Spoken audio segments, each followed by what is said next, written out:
ಶ್ರೀಗುರುಭ್ಯೋ ನಮಃ. ಹರಿ ಓಂ. ಜನ್ಮಾದ್ಯಸ್ಯ ಯತೋನ್ಮಯಾದಿತರತಶ್ಚಾರ್ಥೇಷ್ವಭಿಜ್ಞಸ್ವರಾಟ್ ತೇನೇ ಬ್ರಹ್ಮಹೃದಾಯಾದಿಕವಯೇ ಮುಹ್ಯಂತಿ ಯಂ ಸೂರಯಃ.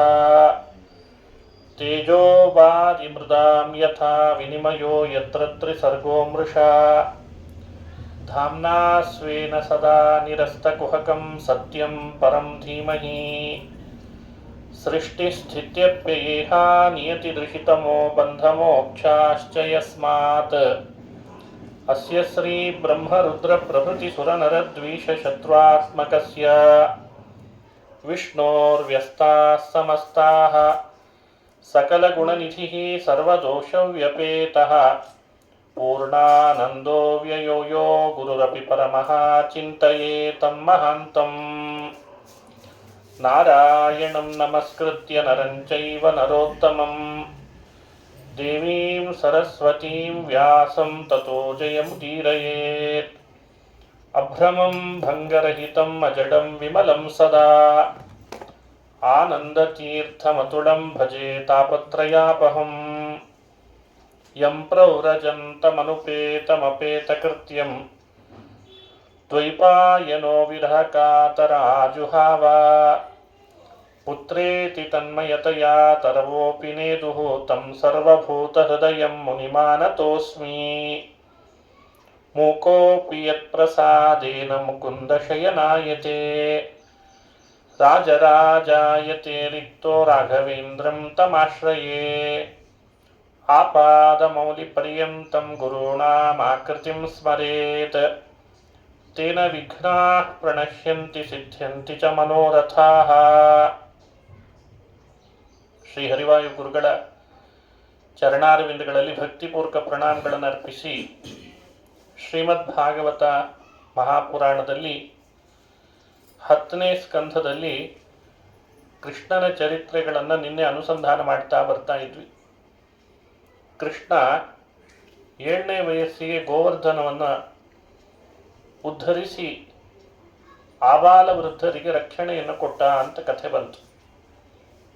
ಆ ಚರಿತ್ರೆಯ ಸಂದೇಶ ಅನನ್ಯಾ ಚಿಂತಯಂತೋ ಮಾಂ ಯೇ ಜನಾಃ ಪರ್ಯುಪಾಸತೆ ತೇಷಾಂ ನಿತ್ಯಾಭಿಯುಕ್ತಾನಾಂ ಯೋಗಕ್ಷೇಮಂ ವಹಾಮ್ಯಹಂ. ನನ್ನನ್ನು ಅನನ್ಯ ಚಿಂತನೆ ಮಾಡಿದರೆ ಅವರನ್ನು ನಾನು ರಕ್ಷಣೆ ಮಾಡ್ತೇನೆ, ಯೋಗಕ್ಷೇಮಗಳನ್ನು ನಾನು ಹೊರತೇನೆ ಅಂತ ಕೃಷ್ಣ ಹೇಳಿದ.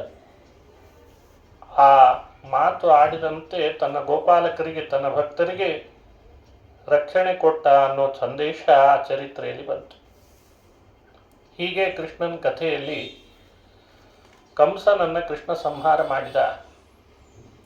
ಕಂಸ ಅಂದರೆ ನಮ್ಮೆಲ್ಲರೊಳಗಿರುವ ದುಷ್ಟ ಕಾಮನೆಗಳ ಪ್ರತೀಕ. ಮನುಷ್ಯ ಇವತ್ತು ಬಹಳ ಕುಂಠಿತನಾಗ್ತಾ ಇರೋದು ಕಾಮದಿಂದ. ಕಾಮ ಅಂದರೆ ದುಷ್ಕಾಮನೆ, ಅತಿಯಾದ ಬಯಕೆ, ವಸ್ತುಗಳ ಮೇಲೆ ಆಸೆ, ಅಭಿಲಾಷೆ. ಮನಸ್ಸು ನೆಮ್ಮದಿಯಿಂದ ಇರಬೇಕಾದ್ರೆ ಕಾಮಶತ್ರುನನ್ನು ಗೆಲ್ಲಬೇಕಂತ ಗೀತೆಯಲ್ಲಿ ಕೃಷ್ಣ ಹೇಳ್ತಾನೆ, ಜಹಿ ಶತ್ರು ಮಹಾಬಾಹೋ. ಕಾಮ ಅನ್ನೋ ಶತ್ರುನನ್ನು ಅರ್ಜುನ ನೀನು ಗೆಲ್ಲೇಬೇಕು ಅಂತಾನೆ. ಕಾಮದಿಂದ ಮನುಷ್ಯ ಎಲ್ಲ ಥರದಿಂದಲೂ ಅಧಃಪತನಕ್ಕೆ ಹೋಗ್ಲಿಕ್ಕೆ ಅವಕಾಶ ಇದೆ. ಮನುಷ್ಯನ ಒಳಗೆ ಸೇರಿಕೊಳ್ಳುವಂತಹ ಅತಿಯಾದ ಕಾಮ ಎಂಥೆಂಥ ದೊಡ್ಡ ದೊಡ್ಡ ಪದವಿಯಲ್ಲಿದ್ದ ರಾಜ ಮಹಾರಾಜರನ್ನು ಕೆಳಗಿಳಿಸಿಬಿಡ್ತಂತೆ. ಯಯಾತಿ ಬಹಳ ದೊಡ್ಡ ರಾಜ, ಆದರೆ ಒಳಗಿರುವಂತಹ ಕಾಮದ ಅಗ್ನಿ ಇನ್ನೂ ಮತ್ತಷ್ಟು ಬೇಕು ಬೇಕು ಅಂತ ಉರಿದದ್ರಿಂದ ಅವನು ಅಧಃಪತನಕ್ಕೆ ಹೋಗೋ ಹಾಗಾಯಿತು ಅಂತ ಕಥೆಯಲ್ಲಿ ಬರ್ತದೆ. ಹಾಗಾಗಿ ಕಾಮಶತ್ರುವಿನ ನಿಗ್ರಹ ಆಗಬೇಕು. ಕೇವಲ ನಮ್ಮ ಶಕ್ತಿಯಿಂದ ಸಾಲದು. ಕೃಷ್ಣನ ಅನುಗ್ರಹ ಪಡೆದೆ ಕಾಮನನ್ನ ಕೊಲ್ಲಲಿಕ್ಕಾಗ್ತದೆ, ಗೆಲ್ಲಲಿಕ್ಕಾಗ್ತದೆ ಅನ್ನೋ ಸಂದೇಶ ಕಂಸ ಸಂಹಾರ ಕೃಷ್ಣ ಮಾಡಿದ್ರಿಂದ ತಿಳಿಸ್ತದೆ ಅಂತ ಅರ್ಥ. ಕ್ರೋಧ. ಕಂಸನ ಭೃತ್ಯರು ಚಾಣೂರ ಮುಷ್ಟಿಕ ಅಂತ ಇಬ್ಬರಿದ್ರು. ಅವರು ಬಹಳ ಸಿಟ್ಟಿನ ಮಲ್ಲರಂತೆ. ಮಲ್ಲರಿಗೆ ಯಾವಾಗಲೂ ಸಿಟ್ಟು ಹೆಚ್ಚು ಅಂತ ಒಂದು ಹೆಸರುವಾಸಿಯಾದ ಪ್ರಸಿದ್ಧಿ. ಮಲ್ಲರು ಬಹಳ ಸಿಟ್ಟಿನವರು.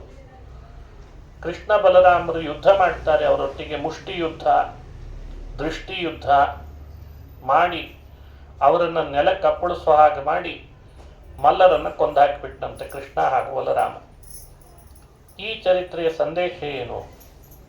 ಮಲ್ಲರನ್ನು ಕೃಷ್ಣ ಸಂಹಾರ ಮಾಡಿದ ಅನ್ನೋ ಕಥೆಯ ಸಂದೇಶ ಏನು ಅಂದರೆ, ನಮ್ಮೊಳಗೂ ಕೂಡ ಕಾಮ ಹೇಗೆ ನಮ್ಮನ್ನು ಅಧಃಪತನಕ್ಕೆ ಕರ್ಕೊಂಡು ಹೋಗ್ತದೆ, ಹಾಗೆ ಕ್ರೋಧವೂ ಕರ್ಕೊಂಡು ಹೋಗ್ತದೆ. ಕೃಷ್ಣ ಮಾಡಿದಂಥ ಮಲ್ಲರ ಸಂಹಾರ ಅನುಸಂಧಾನ ಮಾಡಿದರೆ ಕ್ರೋಧ ಪರಿಹಾರ ಆಗ್ತದೆ ಅಂತ ಕಥೆಯ ಸಂದೇಶವನ್ನು ಹೇಳ್ತಾರೆ. ಕೃಷ್ಣ ಮಥುರಾ ಪಟ್ಟಣದ ಯಾದವರಿಗೆಲ್ಲ ಬಹಳಷ್ಟು ರಕ್ಷಣೆ ಕೊಡ್ತಾ ಇದ್ದ ಅಂತ ಕಥೆ. ಗೋಕುಲದಲ್ಲಿದ್ದ ಗೊಲ್ಲರಿಗೆ, ಮಥುರೆಯಲ್ಲಿದ್ದಂಥ ಯಾದವರಿಗೆ ಯಾವ ಆಪತ್ತು ಬಂದರೂ ಕೃಷ್ಣ ಮುಂದೆ ಇರ್ತಿದ್ದಂತೆ. ಯಾಕೆ ಅಂದರೆ ಭಾಗವತ ಹೇಳ್ತದೆ, ಕೃಷ್ಣನನ್ನು ನಂಬಿದವರಿಗೆ ಆಪತ್ತು ಬಂತು ಅಂದಾಗ ಕೃಷ್ಣ ಇಲ್ದಿದ್ರೆ ಅವನ ಆಪತ್ ಬಾಂಧವ ಅಂತ ಹೇಗೆ ಕರೆಸ್ಕೊಳ್ತಾನೆ. ಹಾಗೆ ನಮಗೆ ಕೊಡುವ ತಿಳುವಳಿಕೆ, ನಾವೆಲ್ಲ ಕೃಷ್ಣನನ್ನು ಅನುಸರಿಸಿ ನಡೆದಾಗ ನಮ್ಮ ಮೇಲೆ ಬರುವಂಥ ಆಪತ್ತುಗಳಿಗೆಲ್ಲ ಅವನೇ ರಕ್ಷಕನಾಗಿ ನಿಲ್ತಾನೆ, ಪರಿಹಾರಕನಾಗಿ ನಿಲ್ತಾನೆ. ಶರಣು ಹೋಗೋದು ಬೇಕಷ್ಟೇ ನಮ್ಮಿಂದ. ಎಷ್ಟೆಷ್ಟು ಕೃಷ್ಣನನ್ನು ಶರಣು ಹೋಗ್ತೇವೆ ಅಷ್ಟಷ್ಟು ಆಪತ್ತಿಗೆ ದೇವರು ಒದಗುತ್ತಾನೆ. ಈ ತಿಳುವಳಿಕೆಯನ್ನು ಗೊಲ್ಲ ಬಾಲಕರನ್ನು ರಕ್ಷಿಸಿ ಕೃಷ್ಣ ಯಾದವರನ್ನು ರಕ್ಷಿಸಿ ನಮಗೆಲ್ಲ ತಿಳುವಳಿಕೆಯನ್ನು ಕೊಡ್ತಿದ್ದಾನೆ ಅಂತ ಅನುಸಂಧಾನ ಮಾಡಬೇಕು. ಕೃಷ್ಣ ಗುರುಕುಲ ವಾಸ ಮಾಡಿದ್ದಂತೆ. ಗುರುಕುಲ ಎಲ್ಲಿತ್ತು ಕೃಷ್ಣಂದು ಅಂದರೆ ಇವತ್ತಿಗೂ ತೋರಿಸ್ತಾರೆ. ಉಜ್ಜಯಿನಿ ಅಂತ ಇವತ್ತು ಪ್ರಸಿದ್ಧಿ. ಮಹಾಭಾರತ ಕಾಲದಲ್ಲಿ ಅದನ್ನು ಅವಂತಿಪುರ ಅಂತ ಕರಿತಿದ್ರಂತೆ. ಅಲ್ಲಿ ಸಾಂದೀಪಿನಿ ಆಚಾರ್ಯರು ಗುರುಕುಲ ನಡೆಸ್ತಾ ಬಹಳಷ್ಟು ಶಿಷ್ಯರಿಗೆ ಪಾಠ ಮಾಡ್ತಾ ಇದ್ರಂತೆ. ಧನುರ್ವಿದ್ಯೆಯ ಪಾಠ ಮಾಡ್ತಾ ಇದ್ರು, ವೇದಗಳ ಪಾಠ ಮಾಡ್ತಿದ್ರು, ವೇದಾಂತದ ಪಾಠ ಚೆನ್ನಾಗಿ ನಡೆಸ್ತಾ ಇದ್ರು ಸಾಂದೀಪಿನಿ ಆಚಾರ್ಯ. ಆ ಗುರುಕುಲಕ್ಕೆ ಕೃಷ್ಣ ಬಲರಾಮರು ಕೂಡ ನಾವು ಅಲ್ಲಿಗೆ ಹೋಗ್ತೇವೆ ಅಂತ ಅಪೇಕ್ಷೆ ಪಟ್ಟರು, ಹೋದರು. ಆಯಿತು ಅಂದ ವಸುದೇವ, ನೀನು ಎಲ್ಲಿ ಓದಬೇಕಂತ ಅಲ್ಲಿ ಓದ್ಬೋದು ಕೃಷ್ಣ. ಸಾಂದೀಪಿನಿ ಆಚಾರ್ಯರಿಗೆ ಬಹಳ ಸಂತೋಷ ಆಯಿತು, ಕೃಷ್ಣ ಬಲರಾಮರು ನಮ್ಮ ಗುರುಕುಲದಲ್ಲಿ ಅಡ್ಮಿಷನ್ ಮಾಡಿಸಿದಾರಲ್ಲ ಅಂತ. ಇದಕ್ಕಿಂತ ಏನು ಭಾಗ್ಯ ಆಗಲಿ ಅಂತ ಅವರಿಬ್ಬರು ಬಂದಿದ್ದಾಗ ಕೃಷ್ಣನಿಗೆ ಕೇಳಿದ್ರಂತೆ. ನನಗೆ ತಿಳಿದಷ್ಟು ಹೇಳ್ತೇನೆ ಕೃಷ್ಣ, ನೀನು ಸರ್ವಜ್ಞ ಅಂತಂದ್ರಂತೆ. ಕೃಷ್ಣ ಸರ್ವಜ್ಞನೇ. ಯಸ್ ಸರ್ವಜ್ಞ ಸರ್ವವಿತ್ ಯಸ್ಯ ಜ್ಞಾನಮಯಂ ತಪಃ. ಸರ್ವವಿತ್ ಸರ್ವಜ್ಞ, ಸರ್ವವನ್ನು ತಿಳಿದವನು ಶ್ರೀಹರಿ. ಆದರೂ ಪಾಠ ಮಾಡ್ತಾ ಇದ್ದಾರೆ ಸಾಂದೀಪಿನಿಗಳು, ತಿಳಿದಷ್ಟು ಪಾಠ ಮಾಡ್ತೀನಿ ಅಂತ ಹೇಳಿದ್ರಂತೆ ಸಾಂದೀಪಿನಿ ಆಚಾರ್ಯ. ಕೃಷ್ಣ ನೀನು ಹೇಗೆ ಹೇಳ್ತೀಯ ಹಾಗೆ ಪಾಠ ಮಾಡ್ತೀನಿ ಅಂದ್ರಂತೆ. ಕೃಷ್ಣ ಹೇಳ್ದ, ನಾನು ಇಲ್ಲಿ ವಾಸ ಮಾಡಲಿಕ್ಕೆ ಬಹಳ ಕಾಲ ಇರಲಿಕ್ಕೆ ಬಂದಿಲ್ಲ, ವಾಸ ಮಾಡಲಿಕ್ಕೆ ಬಂದಿಲ್ಲ ಬಹಳ ದಿನ, ನನಗಷ್ಟು ಸಮಯವೂ ಇಲ್ಲ ಅನ್ನಂತೆ. ಭೂಮಿಗೆ ನಾನು ಬಂದದ್ದು ಭೂಭಾರ ಹರಣ ಆಗಬೇಕು, ಸಜ್ಜನರಿಗೆಲ್ಲ ಆಪತ್ತು ಬಂದಾಗ ರಕ್ಷಣೆ ಕೊಡಬೇಕು, ಧರ್ಮದ ಸ್ಥಾಪನೆ ಆಗಬೇಕು ಅಂತ ಬಂದಿದ್ದೇನೆ. ಗುರುಕುಲ ವಾಸನೆ 12 ವರ್ಷ ಮಾಡಿದರೆ ಸಮಯ ಹೆಚ್ಚಾಗ್ತದೆ, 64 ದಿನ ಇರ್ತೇನಷ್ಟೇ ಅಂತನ್ನಂತೆ ಕೃಷ್ಣ. 64 ದಿನ ಇದ್ದಂತೆ ಅವರ ಮನೆಯೊಳಗೆ. ಈ ವಿದ್ಯೆಗಳನ್ನು ಹೇಳುವಾಗ ಇರೋದು 64 ಅಂತ ಹೇಳ್ತಾರೆ ವಿದ್ಯೆಯನ್ನು. ಇವತ್ತೆಲ್ಲ ಸ್ವಲ್ಪ ಸ್ವಲ್ಪ ಉಳಿದಿದೆ ಅಷ್ಟೇ. ಇವತ್ತೆಲ್ಲ ಶಿಕ್ಷಣ ವ್ಯವಸ್ಥೆ ಎಲ್ಲ ಬದಲಾಗಿದೆ. ಆಗೆಲ್ಲ ಇದ್ದದ್ದು 64 ಕಲೆಗಳು. ಜಲಸ್ತಂಭನ, ಅಗ್ನಿಸ್ತಂಭನ, ಎಂಥೆಂಥ ಅದ್ಭುತವಾದದ್ದು. ಆ 64 64 ದಿನದಲ್ಲೇನೆ ಹೇಳ್ಕೊಟ್ಬಿಟ್ರಂತೆ. ಕೃಷ್ಣನಿಗೆ ಒಪ್ಪಿಸಿದ ಮೇಲೆ ಭಗವಂತ ಅಂತಾನೆ, ಎಂಥ ಪಾಠ ಮಾಡಿದ್ರಲ್ಲ, ಬಹಳ ಬೇಗ ಪಾಠ ಮಾಡಿದ್ರಿ. ಇದು ಶಿಕ್ಷಣದಲ್ಲಿ ಬೇಕಾದಂಥದ್ದು. 360 ದಿನಗಳಲ್ಲಿ ಶಾಲೆಗಳಲ್ಲಿ ಪಾಠ ಆಗೋದು 100 ದಿನ, ಅಷ್ಟು ರಜೆಗಳಿವೆ. ಹಾಗಾಗಿ ಸಿಲೆಬಸ್ಸನ್ನು ಸರಿಯಾಗಿ ಸ್ಟಡಿ ಮಾಡಿ ಇಡಬೇಕು. ಇಷ್ಟೇ ದಿನ ಪಾಠ ಆಗ್ತದೆ ನೋಡಿದರೆ. ಆದರೆ ವಿದ್ಯಾರ್ಥಿಗಳಿಗೆ ಸಮಯ ಎಷ್ಟು ವ್ಯರ್ಥ ಆಗ್ತಾ ಇದೆ ಇವತ್ತು. ಎಂಥೆಂಥ ಬುದ್ಧಿವಂತರಿದ್ದಾರೆ ನಮ್ಮಲ್ಲಿ ವಿದ್ಯಾರ್ಥಿಗಳು. ಕೃಷ್ಣ ಆ ರೀತಿಯಾಗಿ 64 ದಿನಗಳಲ್ಲಿ ಕಲಿತು ಗುರುಗಳನ್ನು ಕೇಳ್ತಾನೆ. ಗುರುದಕ್ಷಿಣೆ ಕೊಡಬೇಕು ನಿಮಗೆ. ಪಾಠ ಮಾಡಿದ ಗುರುಗಳನ್ನು ಶಿಷ್ಯ ಗುರುದಕ್ಷಿಣೆ ಕೊಟ್ಟು ಅನುಮತಿ ಪಡೆದು ತನ್ನ ಮನೆಗೆ ಹೋಗಬೇಕು ಅಂತಿದೆ. ನಿಮಗೇನು ಗುರುದಕ್ಷಿಣೆ ಕೊಡಲಿ? ಕೃಷ್ಣನನ್ನು ಏನು ಮಾತನಾಡ್ದೇನೆ ನೀನು ನಮ್ಮ ಹತ್ರ ಪಾಠಕ್ಕೆ ಬಂದದ್ದೇ ದೊಡ್ಡ ಗುರುದಕ್ಷಿಣೆ ಅಂತಂದ್ರಂತೆ ಸಂದೀಪಿನಿಗಳು. ಏನೂ ಕೇಳಲಿಲ್ಲ. ವಿದ್ಯೆಯನ್ನು ಪಾಠ ಕಲಿಸಿದ ಮೇಲೆ ಯಾವ ಕಾರಣಕ್ಕೂ ಅದಕ್ಕೆ ಅಂತ ಮೌಲ್ಯ ಪಡಿಬಾರ್ದು ಅಂತಿದೆ. ವಿದ್ಯೆ ಹಾಗೂ ಆರೋಗ್ಯ ಸಮಾಜದಲ್ಲಿ ಯಾವಾಗಲೂ ಪ್ರತಿಯೊಬ್ಬನೂ ತನ್ನ ಬಳಿಗಿದೆ ವಿದ್ಯೆ ಅಂದರೆ ಉಚಿತವಾಗೇ ಕೊಡಬೇಕಂತ. ಇದಕ್ಕೇನು ಜಾತಿಯ ವ್ಯವಸ್ಥೆ ಕಾರಣ ಆಗಲ್ಲ. ಇದಕ್ಕೆ ಯಾವುದೋ ಒಂದು ನಿರ್ಬಂಧ ಇಲ್ಲೇ ಇಲ್ಲ. ಆದರೆ ದುರಂತ ಭಾರತದಂಥ ಕ್ಷೇತ್ರದಲ್ಲಿಯೂ, ಭಾರತದಂಥ ತಪೋಭೂಮಿಯಲ್ಲೂ ಇವತ್ತು ಹೆಚ್ಚು ಮಾರಾಟ ಆಗ್ತಾ ಇದೆ ಅಂದರೆ ವಿಪರ್ಯಾಸ. ಇದು ವಿಪರ್ಯಾಸ. ಮದ್ಯ ಮಾರಾಟ ಆಗ್ತದೆ, ಪರವಾಗಿಲ್ಲ. ಮದ್ಯದ ಟ್ಯಾಕ್ಸ್ನಿಂದ ಸರ್ಕಾರ ನಡೆಸ್ತಾ ಇದ್ದಾರಂತೆ ಅಂತ ಸುದ್ದಿ. ಆದರೆ ವಿದ್ಯೆ ಮಾರಾಟ ಆಗ್ತಾ ಇದೆಯಲ್ಲ ಅನ್ನೋದು ಬಹಳ ಖೇದಕರವಾದ ಸಂಗತಿ. ಆರೋಗ್ಯಕ್ಕಾಗಿ ಹಣದ ವಸೂಲಿ ಇದ್ದರೆ ಅದು ಖೇದಕರ ಸಂಗತಿ. ಅದರಂಥ ದೊಡ್ಡ ಖೇದ ಇನ್ನೊಂದಿಲ್ಲ. ಕೃಷ್ಣನನ್ನು ನಾನು ನನಗೆ ತಿಳಿದಷ್ಟು ವಿದ್ಯೆ ಹೇಳಿಕೊಟ್ಟಿದ್ದೇನಷ್ಟೇ, ಕೃಷ್ಣ ನೀನೇನು ಕೊಡೋದು ನನಗೆ ಅಂತಂದರು. ಅದು ಮಾರಾಟಕ್ಕಿರುವ ವಸ್ತು ಅಲ್ಲ. ಆದರೆ ಶಿಷ್ಯನ ಕರ್ತವ್ಯ, ಶಿಷ್ಯನಿಗೆ ಇರುವ ಕರ್ತವ್ಯವನ್ನು ನಿಭಾಯಿಸಬೇಕಲ್ಲ. ಲೋಕಕ್ಕೆ ಶಿಕ್ಷಣ ಕೊಡಬೇಕು. ವಿದ್ಯಾದಾನ ಮಾಡಿದ ಗುರುಗಳಿಗೆ ಕೃಷ್ಣ ಏನು ಕೊಟ್ಟ ನೋಡಿ, ಹಾಗೆ ನಾವು ಗುರುಗಳಿಗೆ ನಾವು ಶಿಕ್ಷಣ ಕಲಿತ ಮೇಲೆ ಅಂಥದ್ದನ್ನು ಕೊಡಲೇಬೇಕು ಅಂತ. ಸರಿ, ಮತ್ತೆ ಒತ್ತಾಯ ಮಾಡಿದ ಕೃಷ್ಣ, ಇದೇನು ನೀವು ತಪ್ಪು ತಿಳಿಬೇಡಿ, ನಾನೇನು ವ್ಯಾಪಾರ ವ್ಯವಹಾರ ಅಂತಲ್ಲ, ನನ್ನ ಕರ್ತವ್ಯ ನಾನು ಮಾಡಬೇಕಿದೆ ಅಂತ ಕೇಳ್ತಿದ್ದೇನೆ. ನಿಮಗೆ ಪ್ರಿಯವಾದದ್ದೇನೋ ಅದನ್ನು ಹೇಳ್ರಿ, ನಾನು ತಂದುಕೊಡ್ತೇನೆ ಅಂತ ಹಠ ಹಿಡಿದ ಕೃಷ್ಣ. ಆಚಾರ್ಯಾಯ ಪ್ರಿಯಂ ಧನಮಾಹೃತ್ಯ ಪ್ರಜಾತಂತು ಮಾ ವ್ಯವಚ್ಛೇತ್ಸೀಹಿ. ಉಪನಿಷತ್ತು ಹೇಳುವ ಮಾತು. ಆಚಾರ್ಯಾಯ ಪ್ರಿಯಂ ಧನಮಾಹೃತ್ಯ. ಆಚಾರ್ಯರನ್ನ ಕೇಳಿ ನಿಮಗೆ ಯಾವುದು ಪ್ರಿಯವೋ ಅಂಥದ್ದನ್ನು ನಾನು ತಂದು ಕೊಡ್ಲಿಕ್ಕೆ ಪ್ರಯತ್ನ ಪಡ್ತೇನೆ ಅಂತ ಕೇಳಿ ಹೇಳಬೇಕಂತ, ತಂದು ಕೊಡಬೇಕು. ಸರಿ, ಅವರು ಸಂಕೋಚ ಪಟ್ಟರು. ಸಂದೀಪಿನಿಗಳು ಬೇಡ ಬೇಡ ಅಂತಂದರು. ಅವರ ಪತ್ನಿ ಇದ್ಲು, ಧರ್ಮಪತ್ನಿ. ಅವಳು ಕೇಳ್ತಾಳೆ, ಕೃಷ್ಣನೇ ಬಂದು ಕೇಳುವಾಗ ಯಾಕೆ ಬೇಡ ಅಂತಿದ್ದೀರಿ ಅಂತ. ಇನ್ಯಾರಾದರೂ ಕೇಳಿದರೆ ಬೇಡ ಅನ್ಬೋದಿತ್ತೇನೋ, ಕೃಷ್ಣ ಕೇಳ್ತಿದ್ದಾನೆ. ಅಷ್ಟು ದಿನದಿಂದ ದುಃಖ ಪಡ್ತಿದ್ದೇವೆ ಇಬ್ಬರು ದಂಪತಿಗಳು. ಅವರಿಗೊಬ್ಬ ಮಗ ಇದ್ದ. ಆ ಮಗ ಸ್ನಾನಕ್ಕೆ ಹೋದಾಗ, ಸಮುದ್ರ ಸ್ನಾನಕ್ಕೆ ಅಂತ ಹೋದಾಗ ವಾಪಸ್ ಬರಲೇ ಇಲ್ಲ. ಯಾರೋ ಅಸುರ ನುಂಗಿ ಹಾಕಿದ ಅಂತ ಕಥೆ. ಅದನ್ನು ಹೇಳ್ಕೊಂಡ್ರು, ದುಃಖ ಪಟ್ಟರು, ಕಣ್ಣು ತುಂಬ ನೀರು ತೆಗೆದ್ರು. ಕೃಷ್ಣ ಅವರ ಕಣ್ಣು ಒರೆಸಿ ಸಮಾಧಾನ ಮಾಡಿದ. ಗುರುದಕ್ಷಿಣೆಯಾಗಿ ಸತ್ತೋದ ಮಗನನ್ನು ಕೇಳ್ತಿದ್ದಾರೆ. ನಾನು ಸಮುದ್ರದ ಬಳಿಗೆ ಹೋಗ್ತೇನೆ ಅಂತ ಹೇಳಿ ಪಶ್ಚಿಮ ಸಮುದ್ರಕ್ಕೆ ಬಂದ. ವರುಣನನ್ನು ವಿಚಾರಿಸಿದ. ವರುಣ ಸತ್ಯ ಹೇಳಿಬಿಟ್ನಂತ. ನಾನಂತೂ ತಿಂದಿಲ್ಲ, ಅವನ್ನ ನುಂಗಿಲ್ಲ, ಪಾಶ ಹಾಕಿಲ್ಲ. ನನ್ನೊಳಗೊಬ್ಬ ಅಸುರ ಇದ್ದಾನೆ, ವರಬಲದಿಂದ ಅವಧ್ಯನಾಗಿದ್ದಾನೆ. ಅವನ ಹೆಸರು ಪಂಚಜನ ಅಂತ. ಬಹಳ ಪೀಡಿಸ್ತಿದ್ದ. ಆ ಪೀಡಿಸ್ತಾ ಇದ್ದ ಪಂಚಜನನನ್ನು ಕೊಂದ ಕೃಷ್ಣ ಯುದ್ಧ ಮಾಡಿ. ಸಮುದ್ರದ ಒಳಗೆ ಮನೆ ಮಾಡ್ಕೊಂಡಿದ್ದ.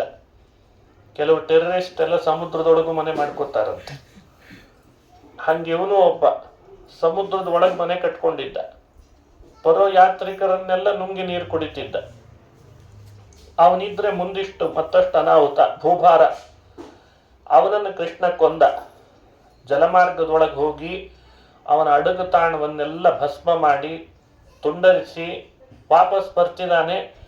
ಕಾಲಿಗೇನೋ ಚುಚ್ಚಿದಾಗ ಆಯಿತು ಕೃಷ್ಣನಿಗೆ. ಅವರ ಮನೆಯಿಂದ ವಾಪಸ್ ಬರುವಾಗ ಏನದು ಅಂತ ಆ ಕೆಸರಿನಲ್ಲಿ ತೆಗೆದು ನೋಡ್ತಾನಂತೆ. ಅದೇ ಪಾಂಚಜನ್ಯ ಅಂತ ಶಂಖ. ಬಹಳ ದೊಡ್ಡ ಶಂಖ ಅದು. ಅದರ ನಾದ ಮಾಡಿದರೆ ಸಾಕಂತೆ ಯಮಲೋಕವೇ ನಡಗಿಬಿಟ್ಟಿತ್ತಂತೆ.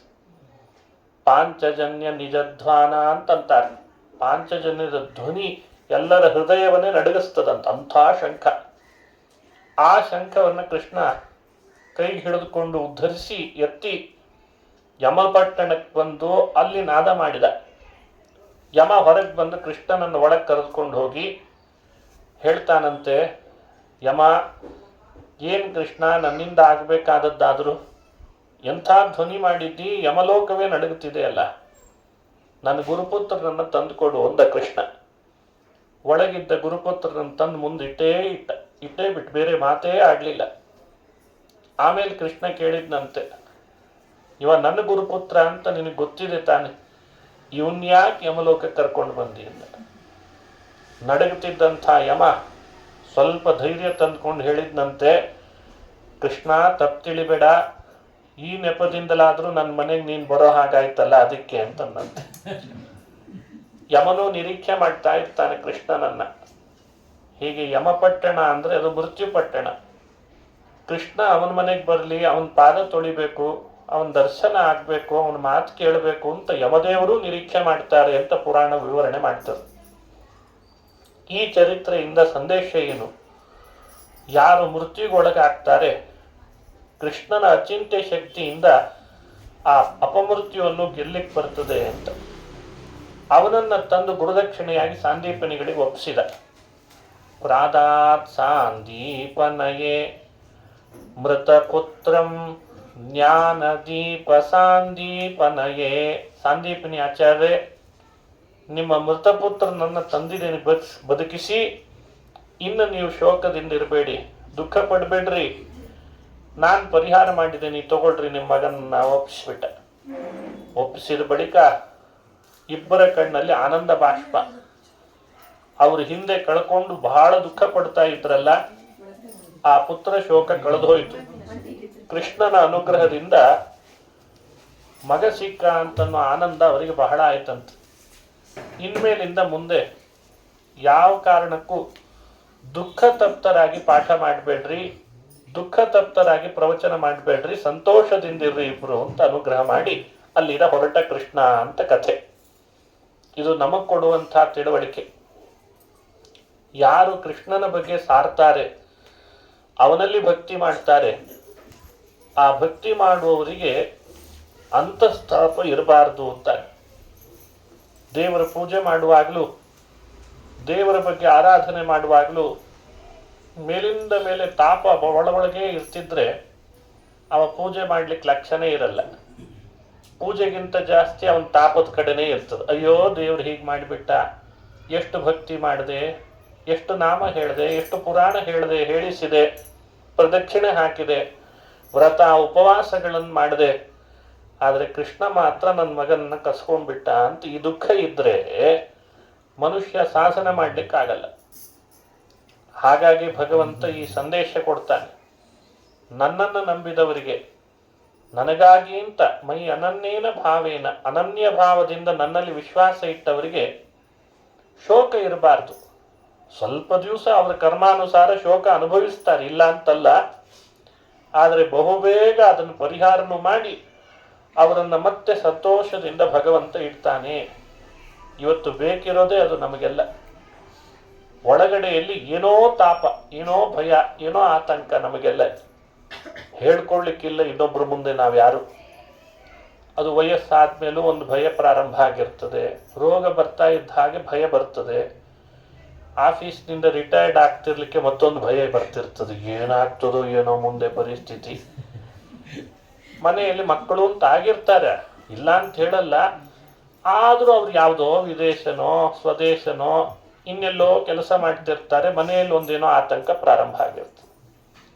ಈ ಒಳಗಿನ ಭಯ ಜಾಸ್ತಿ ಆದಾಗೆ ನೆಮ್ಮದಿ ಕಡಿಮೆ ಆಗ್ತದೆ.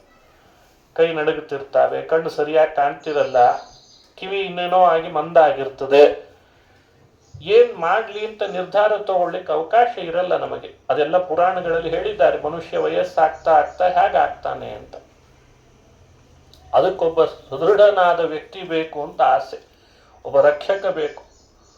ಅದಕ್ಕೆ ಭಾಗವತ ಹೇಳಿಕೊಡ್ತು.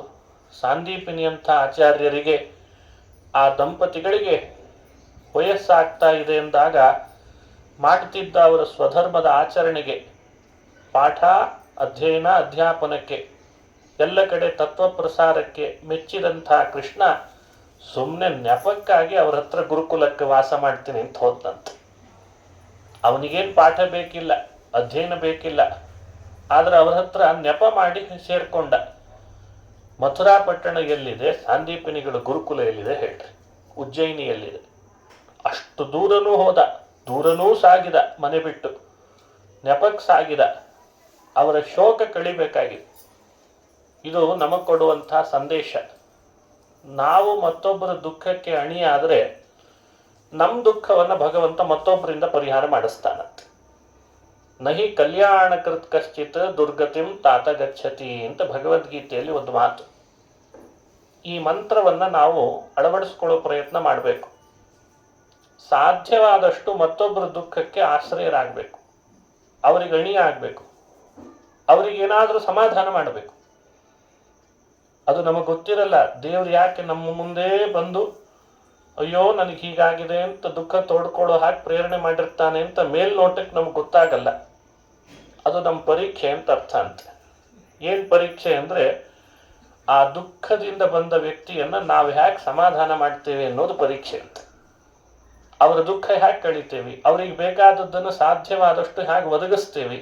ಸಜ್ಜನರಾಗಿದ್ದರೆ ಮಾಡಬೇಕು ಅಂತಿದೆ ನಿಜವಾಗಲೂ, ದುರ್ಜನರಿಗೆ ಮಾಡಬೇಕು ಅಂತಿಲ್ಲ. ನಿಮಗವನು ದುರ್ಜನನೇ ಅಂತ ನಿಶ್ಚಿತನಾಗಿದ್ದಾನೆ ಅಂದರೆ ನೀವೇನು ತಲೆ ಕೆಡಿಸ್ಕೊಳ್ಬೇಡ್ರಿ. ಆದರೆ ದೇವರ ಭಕ್ತರಾಗಿ ಸಜ್ಜನರಾಗಿ ಯಾವುದೋ ಒಂದು ದುಃಖಕ್ಕೆ ಸಿಲುಕಿದ್ದಾರೆ, ನಮ್ಮ ಮಾತಿನಿಂದ ಅವರಿಗೆ ಆ ದುಃಖ ಪರಿಹಾರ ಆಗ್ತದೆ, ಒಂದು ರೀತಿ ಸಾಂತ್ವನ ಸಿಗ್ತದೆ ಅಂದರೆ ಅವಶ್ಯ ಆ ಕೆಲಸ ಮಾಡಬೇಕಂತ. ಇದನ್ನೇ ಸಮಾಜ ಉಪಕಾರ ಅಂತ ಹೆಸರಿನಿಂದ ಹೇಳ್ತಾರೆ ಹಿರಿಯರು. ಸಮಾಜಕ್ಕೆ ಹೆಚ್ಚೆಚ್ಚು ಉಪಕಾರ ಮಾಡಿದರೆ ಮನುಷ್ಯನನ್ನ ಭಗವಂತ ಎಲ್ಲೋ ಕರ್ಕೊಂಡು ಹೋಗ್ತಾನೆ. ಇದಕ್ಕೇನು ಮಂತ್ರ ಬೇಕಾಗಿಲ್ಲ. ಬಹಳ ಜನ ಬಂದು ಕೇಳೋದುಂಟು, ನಮ್ಮ ಮನೆಯಲ್ಲಿ ಬಹಳ ತೊಂದರೆ ಆಗಿದೆ ಆಚಾರ್ಯ, ಹ್ಯಾಕ್ ಪರಿಹಾರ ಆಗಬೇಕು ಅಂತ. ಅವ್ರಿಗೇನೋ ಒಂದು ಯೋಚನೆ. ಈಗೆಲ್ಲ ಮಾಸ್ನಲ್ಲಿ ಹಾಗೊಂದು ಅಟ್ರಾಕ್ಷನ್ ಹುಟ್ಟಿಸಿದ್ದಾರೆ. ಏನು ಅಂದರೆ ಯಾರ್ದಾದ್ರೂ ಒಬ್ಬರ ಹತ್ರ ಹೋಗಿ ಸಮಸ್ಯೆ ಕೇಳಲಿಕ್ಕೆ ಹೋದಾಗ ಕೂಡಲೇ ಒಂದು ಶಾಂತಿ ಹೇಳ್ತಾರೆ ಅವರು. ದೊಡ್ಡ ಶಾಂತಿ ಇದೆ, ಇದನ್ನು ನೀವು ಮಾಡೋಣದ್ರಿಂದ ನಿಮ್ಮ ಮನೆ ಒಳಗೆ ಮತ್ತೆ ಬಂದರೆ ಕೇಳ್ರಿ ಅಂತ. ಅಲ್ಲ, ಶಕ್ತಿ ಇದ್ದರೆ ಸಾಧ್ಯವಾದರೆ ಅಂಥ ಶಾಂತಿಗಳನ್ನು ಮಾಡಿಸ್ಲಿ. ಆರ್ಥಿಕವಾಗಿ ಶಕ್ತಿ ಇದ್ದು ದೇಹದಲ್ಲಿ ಶಕ್ತಿ ಇದ್ದರೆ ಅವನ್ನೂ ಮಾಡಿಸ್ಲಿ. ಅದೊಂದು ಪದ್ಧತಿ ಇದೆ, ಅದರಿಂದ ಬೇರೆ ಬೇರೆ ವ್ಯವಸ್ಥೆ ನಡೀತಾ ಇದೆ. ಅದನ್ನು ನಾವು ದೂರೋದಲ್ಲ. ನಿಜವಾದ ಮನುಷ್ಯ ತನ್ನ ದುಃಖಗಳನ್ನು ಕಳ್ಕೊಳ್ಳಿಕ್ಕಿರುವ ಮಾರ್ಗದರ್ಶನ ಮಾಡಬೇಕು ಅಂದರೆ ಭಾಗವತ ಕೃಷ್ಣನ ಕಥೆಯಿಂದ ಹೇಳೋದೇನು ಅಂದರೆ, ನಿನ್ನ ದುಃಖ ನೀನು ಕಳ್ಕೊಳ್ಬೇಕಾ, ಮತ್ತೊಬ್ಬರ ದುಃಖಕ್ಕೆ ನೀನು ಆಶ್ರಯನಾಗು. ಇದೇ ಕೃಷ್ಣನ ಮಂತ್ರ. ನಿನಗೆ ನೆಮ್ಮದಿ ಬರಬೇಕಾ, ನಿನಗೆ ಸದೃಢತೆ ಸರಕ್ಷತೆ ನಿನಗೆ ಸಿಗಬೇಕು, ಸುರಕ್ಷತೆ ಸಿಗಬೇಕಾ, ಇನ್ನೊಬ್ಬರಿಗೆ ನೀನು ಅಣಿಯಾಗು. ಇದೇ ಕೃಷ್ಣ ಹೇಳಿಕೊಟ್ಟಂಥ ತಂತ್ರ ಮಂತ್ರ. ಈ ಮಂತ್ರ ಮನುಷ್ಯ ಸಿದ್ಧಿ ಆಗ್ಬೇಕು. ಮನುಷ್ಯ ಏನು ಮಾಡ್ತಿದ್ದಾನೆ, ನಂದೇ ನನಗಾಗಿದೆ ಅಪ್ಪ, ಸಾಕಾಗಿದೆ, ಮನೆಯಲ್ಲಿ ಮಕ್ಕಳಿಗೆ ಏನಾಗ್ತಾ ಇಲ್ಲ, ಏಳಿಗೆ ಒಳ್ಳೆ ಕೆಲಸ ಸಿಗ್ತಾ ಇಲ್ಲ, ಅಯ್ಯೋ ನಮ್ದೇ ನಮಗೆ ದೊಡ್ಡದಾಗಿದೆ ಆಚಾರ್ಯ, ಇನ್ನೊಬ್ರದ್ದು ಏನು ಇರಲಿ ಅಂತ ಹೇಳಿ ಭಗವದ್ಗೀತೆ ಕೃಷ್ಣ ಅದಕ್ಕೆ ಅಂತ. ಕೃಷ್ಣ ಮನುಷ್ಯರ ಒಡನಾಡಿಯಾದ. ಅವನಿಗೇನು ಮಥುರಾ ಪಟ್ಟಣದಲ್ಲಿ ಸಮಸ್ಯೆ ಕಡಿಮೆ ಇತ್ತು ಅಂತ ಅಂದ್ಕೊಂಡಿದ್ದೀರಾ? ಅಥವಾ ದ್ವಾರಕಾ ಪಟ್ಟಣದಲ್ಲಿ ಯಾರಿಗೂ ಸಮಸ್ಯೆನೇ ಇಲ್ಲದೆ ಇರೋ ಹಾಗಿದ್ರು ಅಂತ ಅರ್ಥನ? ಎಲ್ಲ ಸಮಸ್ಯೆ ಇತ್ತು, ಆದರೂ ಪಾಂಡವರು ಒಡನಾಡಿ ಆದ್ನಷ್ಟೇ. ಪಾಂಡವರು ಕಾಡಿಗೆ ಹೋಗಿದ್ದಾರೆ, ವನವಾಸ ಮಾಡಬೇಕಂತೆ, ಇಷ್ಟು ವರ್ಷ ಇನ್ಮೇಲೆ ಬರೋದೇ ಇಲ್ಲಂತೆ ಅಂದರೆ ಕೃಷ್ಣ ಪದೇ ಪದೇ ಅವ್ರ ಹತ್ರ ಹೋಗ್ತಿದ್ದ. ಯಾಕೆ ಅಂದರೆ ಸಮಾಜಕ್ಕೆ ಶಿಕ್ಷಣ ಕೊಟ್ಟ. ಯಾರು ದುಃಖದಲ್ಲಿದ್ದಾರೆ ಸಜ್ಜನರು, ಸಾಧ್ಯವಾದಷ್ಟು ಅವರಿಗೆ ಅಣಿಯಾಗ್ರಿ, ಇದೇ ಮಂತ್ರವನ್ನು ಪಾಲಿಸ್ಲಿ ಅಂತ ಅನ್ನೋ ಶಿಕ್ಷಣ ಭಾಗವತದಿಂದ ತಿಳಿತದೆ. ಆಮೇಲೆ ಶ್ರೀಕೃಷ್ಣ ಮಥುರಾ ಪಟ್ಟಣಕ್ಕೆ ಬಂದು ನೆಲೆಸಿದ. ಜರಾಸಂಧ ಆಕ್ರಮಣ ಮಾಡ್ತಾನೆ. ಪದೇ ಪದೇ ಜರಾಸಂಧನ ಆಕ್ರಮಣ ಆದಾಗ ಮಥುರೆ ಶಿಥಿಲ ಆಗ್ತದೆ. ಒಂದು ಬಾರಿ ಅಂತೂ ಮಥುರಾ ಪಟ್ಟಣ ಬಹಳ ಶಿಥಿಲಾವಸ್ಥೆಗೆ ಬರ್ತಿದೆ ಅಂದಾಗ ಕೃಷ್ಣ ಅಲ್ಲಿದ್ದ ಜಾಗನೇ ಖಾಲಿ ಮಾಡಿಬಿಟ್ಟೆ. ಓಡ್ತಾನೆ. ಜರಾಸಂಧ ಹಿಂದಿಂದ ಅಟ್ಟಿಸ್ಕೊಂಡು ಬರ್ತಿದ್ದಾನೆ. ಅಕ್ಷೋಹಿಣಿ ಸೈನ್ಯ ತಗೊಂಡು ಬರ್ತಿದ್ದ. ಒಂದಲ್ಲ ಎರಡಲ್ಲ 16 ಅಕ್ಷೋಹಿಣಿ ತಗೊಂಡು ಬರ್ತಿದ್ದ ಸೈನ್ಯ. ಮಹಾಭಾರತ ಯುದ್ಧದಲ್ಲಿ 18 ಅಕ್ಷೋಹಿಣಿ ಕೇಳಿದ್ದೇವೆ ನಾವು. ಭಾಗವತದಲ್ಲಿ ಹೇಳ್ತಾರೆ, 23 ಅಕ್ಷೋಹಿಣಿ ತಂದಿದ್ದಂತೆ ಜರಾಸಂಧ. ಅಂದ್ರೆ ಮಹಾಭಾರತಕ್ಕಿಂತ ಹೆಚ್ಚು ಸೈನ್ಯ ಜಮಾವಣೆ ಮಾಡ್ಕೊಂಡು ಬಂದಿದ್ದ ಅಂತ ಆಯ್ತಲ್ಲ. ಭೂಭಾರ ಹರಣ ಆಗ್ತಿತ್ತು ಕೃಷ್ಣನಿಂದ. ಇವ ತರಬೇಕು, ಅವ ಕೊಲ್ಲಬೇಕು. ಕೃಷ್ಣ ಜರಾಸಂಧ ತರಬೇಕು, ಒಟ್ಟುಗೂಡಿಸಿ ಆ ರಾಜ ಈ ರಾಜ ಅವ್ರನ್ನ ಹೆದರಿಸಿ ಬೆದರಿಸಿ ನಿಮ್ಮ ಸೈನ್ಯ ಕೊಡು ನಿಮ್ಮ ಸೈನ್ಯ ಕೊಡು ಅಂತ. ಕೃಷ್ಣ ಕೊಲ್ಲಬೇಕು, ಭೂಭಾರ ಹರಣ ಆಗ್ಬೇಕು. ಒಂದ್ಸಲಿ ಕೃಷ್ಣನ ಮೇಲೆ ಯುದ್ಧ ಮಾಡ್ಲಿಕ್ಕೆ ಬಂದ್ರೆ ಮಥುರೆಯಲ್ಲಿ ಸೈನ್ಯ ಸಂಖ್ಯೆ ಕಡಿಮೆ ಇದೆ ಅಂತ ಗೊತ್ತಾಯ್ತು. ಇಂಥ ಸಮಯದಲ್ಲಿ ಯುದ್ಧ ಮಾಡೋದು ಉಚಿತ ಅಲ್ಲ ಅಂತ ಅಲ್ಲಿಂದ ಓಡಿ ಕೃಷ್ಣ ಬಲರಾಮರು ಓಡಿದ ದಾರಿಯಲ್ಲಿ ಏನಾಗ್ತದ ಆಗ್ಲಿ ಮೊದಲು ಓಡಿ ಹೋಗ್ಬಿಡೋಣ ಅಂತ ಎಲ್ಲಿಗೆ ಬಂದಿದ್ದಾರೆ ಅಂದ್ರೆ ಗೋಮಾಂತಂ ಇಹ ಆಗತ್ಯ, ಗೋಮಂತ ಅಂತ ಒಂದು ಪರ್ವತಕ್ಕೆ ಬಂದ್ಬಿಟ್ರಂತೆ. ಬರುವ ದಾರಿಯಲ್ಲಿ ಪರಶುರಾಮ ದೇವ್ರ ಭೇಟಿ ಆದ ಕೃಷ್ಣ. ಪರಶುರಾಮನ ಜೊತೆಗೆ ಮಾತನಾಡಿಸಿ ಹಿಂದೆ ಜರಾಸಂಧ ಅಟ್ಟಿಸ್ಕೊಂಡು ಬರ್ತಿದ್ದಾನೆ, ಅವನ್ ಬರ್ಲಿ, ನಾನಂತೂ ಗೋಮಂತಕ್ಕೆ ಹೋಗ್ತೇನೆ ಅಂತ ಅಲ್ಲಿಗೆ ಬಂದು ಸೇರಿದ. ಗೋಮಂತ ಪರ್ವತ ಅಂದ್ರೆ ಇವತ್ತಿನ ಗೋವಾ ಅಂತ ಅರ್ಥ. ಮಥುರಾ ಪಟ್ಟಣ ಇರೋದೆಲ್ಲಿ, ಗೋಮಂತ ಇರೋದೆಲ್ಲಿ, ಸಮುದ್ರ ತೀರ. ಯಾರಿಗೆಲ್ಲ ಗೊತ್ತಿದೆ. ಗೋವಾದ ಬಗ್ಗೆ ಹೆಚ್ಚೇನು ಬಹಳ ಹೇಳ್ಬೇಕಾಗಿಲ್ಲ. ಇವತ್ತು ಕೃಷ್ಣ ಅಲ್ಲಿಗೆ ಬಂದಿದ್ದಾನೆ ಆ ಬೆಟ್ಟದ ಮೇಲೆ. ಅದು ವಿಹಾರದ ತಾಣ. ಬಹಳ ವಿಹಾರ ಮಾಡ್ಲಿಕ್ಕೆ ಬರ್ತಿದ್ರಂತಲ್ಲಿ. ಕೃಷ್ಣ ಬಲರಾಮರು ಪರ್ವತದಲ್ಲಿ ಸೇರ್ಕೊಂಡ್ರು ಒಂದು ಕಡೆ. ಜರಾಸಂಧನಿಗೆ ಗೊತ್ತಾಯ್ತು ಇಲ್ಲೇ ಇದ್ದಾರೆ ಅಂತ. ಸೈನ್ಯ ಎಲ್ಲ ಬರಬೇಕಲ್ಲ. ಅವನು ಜರಾಸಂಧ ಬಿಹಾರದಿಂದ ಬಂದಿದ್ದ. ಪಾಟ್ಲಿಪುತ್ರ ಅಂತ, ಅದನ್ನ ಪಾಟ್ನಾ ಅಂತೀವಲ್ಲ, ಮೊದಲದೆಲ್ಲ ಮಾಗಧ ಅಂತ ದೇಶ, ಮಗಧ ದೇಶ. ಅದು ಮಗಧ ದೇಶದಿಂದ ಜರಾಸಂಧ ಸೈನ್ಯ ಜಮಾವಣೆ ಮಾಡಿಕೊಂಡು ಮಥುರಾ ಪಟ್ಟಣಕ್ಕೆ ಬಂದ್ರೆ ಕೃಷ್ಣ ಬಲರಾಮರು ಅಲ್ಲಿದ ಓಡಿ ಬಂದು ಗೋಮಂತದಲ್ಲಿ ಸೇರಿದ್ರು ಅಂತ ಹಿಂದೆ ಸೈನ್ಯ ಅಟ್ಟಿಸ್ಕೊಂಡು ಬರ್ತಾ ಇದೆ ಕೃಷ್ಣನನ್ನ. ಅವನು ಮಥುರಾ ಪಟ್ಟಣದಿಂದ ಗೋಮಂತದಲ್ಲಿ ಬಂದಿದ್ದ. ಸ್ವಲ್ಪ ದಿವಸ ವಾಸ ಮಾಡ್ತಾ ಅಲ್ಲೇ ಇದ್ಬಿಟ್ಟ, ವಿಹಾರ ಮಾಡ್ತಾ ಇದ್ದ. ಬರ್ಲಿ ಅವ ಬರೋ ತನಕ ನೋಡ್ಕೊಂಡು ಸೈನ್ಯ ಎಲ್ಲ ಕರ್ಕೊಂಡು ಬರ್ಬೇಕು. ಇವರೇನೋ ಇಬ್ರೇ, ಇವ ಸೈನ್ಯ ಕರ್ಕೊಂಡು ಬರ್ಬೇಕಲ್ಲ. ಅಷ್ಟರಲ್ಲಿ ಒಂದು ಘಟನೆ ನಡೀತು ಅಂತ ಭಾಗವತ ಹೇಳ್ತದೆ. ಕೆಳಗಡೆ ಸುತಳ ಅಂತ ಲೋಕ. ಆ ಸುತಳ ಲೋಕದಲ್ಲಿ ಬಲಿಚಕ್ರವರ್ತಿ ವಾಸ ಮಾಡ್ತಾ ಇದ್ದಾನೆ. ವಾಮನ ರೂಪವನ್ನು ಕಂಡಾತ ದೇವಭಕ್ತನೇ. ದೇವಭಕ್ತರಾದರೂ ಕೆಲವೊಮ್ಮೆ ದುರ್ಬುದ್ಧಿ ಬರ್ತದೆ ಅಂತಂದಕ್ಕೆ ಇಂಥ ಕಥೆಗಳನ್ನು ಪುರಾಣ ಹೇಳ್ತದೆ. ಬಲಿ ದೇವರನ್ನು ಭೇಟಿ ಆಗೋಣ ಅಂತ ವೈಕುಂಠದ ಹತ್ರ ಬಂದಂತೆ. ವೈಕುಂಠದ ಹತ್ರ ಬರ್ತಿರುವಾಗ ದೇವರಿಗೆ ಗೊತ್ತಿದೆ, ಸರ್ವಜ್ಞ. ದೇವತೆಗಳು ಆಗಲೇ ಬಂದಿದ್ರಂತೆ. ದೇವತೆಗಳ ಜೊತೆಗೆ ಸಭೆ ಮಾಡ್ತಾ ಇದ್ದಾನೆ ಭಗವಂತ. ಬಲಿ ಬರ್ತಿದ್ದಾನೆ ಅಂತ ಗೊತ್ತಾದ ಕೂಡಲೇ ದೇವತೆಗಳಿಗೆ ಆದೇಶ ಮಾಡಿದ, ಸ್ವಲ್ಪ ಹೊತ್ತು ಮಲಗಿದಾಗ ನೆಪ ಮಾಡ್ರಿ ಎಂದ. ದೇವತೆಗಳೆಲ್ಲ ಭಗವಂತನ ಮಾತಿಗೆ ಕಣ್ಣೇ ಮುಚ್ಚಿಬಿಟ್ರು. ತಕ್ಷಣಕ್ಕೆ ಒಳಗೆ ಬಂದ ಬಲಿ. ವೈಕುಂಠದಲ್ಲಿ 2 ಥರದ ಭಾಗ ಇದೆ. ಒಂದು ಮುಕ್ತ, ಇನ್ನೊಂದು ಅಮುಕ್ತ ಅಂತ. ಮುಕ್ತ ಗಮ್ಯ, ಅಮುಕ್ತ ಗಮ್ಯ. ಇನ್ನೂ ಯಾರು ಮುಕ್ತರಾಗಿಲ್ಲ ಅವರೂ ಹೋಗಬಹುದಾದ ಜಾಗವನ್ನು ಮುಕ್ತ ಸ್ಥಾನ ಅಂತ ಕರೀತಾರೆ. ಇನ್ನೂ ಸಂಸಾರದಿಂದ ಮುಕ್ತರಾಗದೇ ಇರೋರು, ಮುಂದೆ ಮೋಕ್ಷಕ್ಕೆ ಹೋಗೋರು, ಅವರಿಗೆ ಮುಕ್ತಿ ಯೋಗ್ಯರು, ಅಮುಕ್ತರು, ಅವರೂ ಹೋಗಬಹುದಾದ ಒಂದು ಜಾಗ ಇದೆ ಅಂತ. ಆ ಸ್ಥಳದಲ್ಲಿ ಭಗವಂತ ನೆಲೆಸಿದ್ದ. ಸಭೆ ನಡೀತಾ ಇತ್ತು. ಮಲಗು ಅಂತ ಹೇಳಿದ ಕೂಡಲೇ ದೇವತೆಗಳು ಮಲಗಿದ್ರು. ಬಲಿ ಒಳಗೆ ಬಂದ. ಆ ನಾರಾಯಣನ ಕಿರೀಟದ ಕಡೆ ದೃಷ್ಟಿ ಬಿತ್ತಂತವನಿಗೆ. ಥಳ ಥಳ ಥಳ ಥಳ ಹೊಳಿತಾ ಇದೆ, ರತ್ನ ಖಚಿತ ಕಿರೀಟ. ಬಲಿಚಕ್ರವರ್ತಿಗೆ ಆ ಪ್ರದೇಶದೊಳಗೆ ದೇವತೆಗಳನ್ನೆಲ್ಲ ಕಣ್ಣಾಡಿಸಿ ನೋಡ್ತಾನೆ. ಚೆನ್ನಾಗಿ ನಿದ್ದೆ ಮಾಡ್ತಿದ್ದಾರೆ ಅಂತ ಅನಿಸ್ತಾನೆ. ಭಗವಂತ ನಾರಾಯಣನನ್ನು ನೋಡ್ತಾನೆ, ಅವನು ಕಣ್ಣು ಮುಚ್ಚಿದ್ದ. ಮುಗೀತಲ್ಲ ಅಲ್ಲಿ. ನಾರಾಯಣನೂ ಮಲಗಿದ್ದಾನೆ, ದೇವತೆಗಳು ಮಲಗಿದ್ದಾರೆ. ಕಿರೀಟ ನೋಡಿದ್ರೆ ಥಳ ಥಳ ಹೊಳಿತಿದೆ. ಕಿರೀಟದ ಮೇಲೆ ಬಿದ್ದ ಕಿರಣ ಅವನ ಕಣ್ಣಿಗೆ ಕುಗ್ತಿತ್ತಂತೆ. ಅಷ್ಟು ಸಾಕಾಯ್ತು.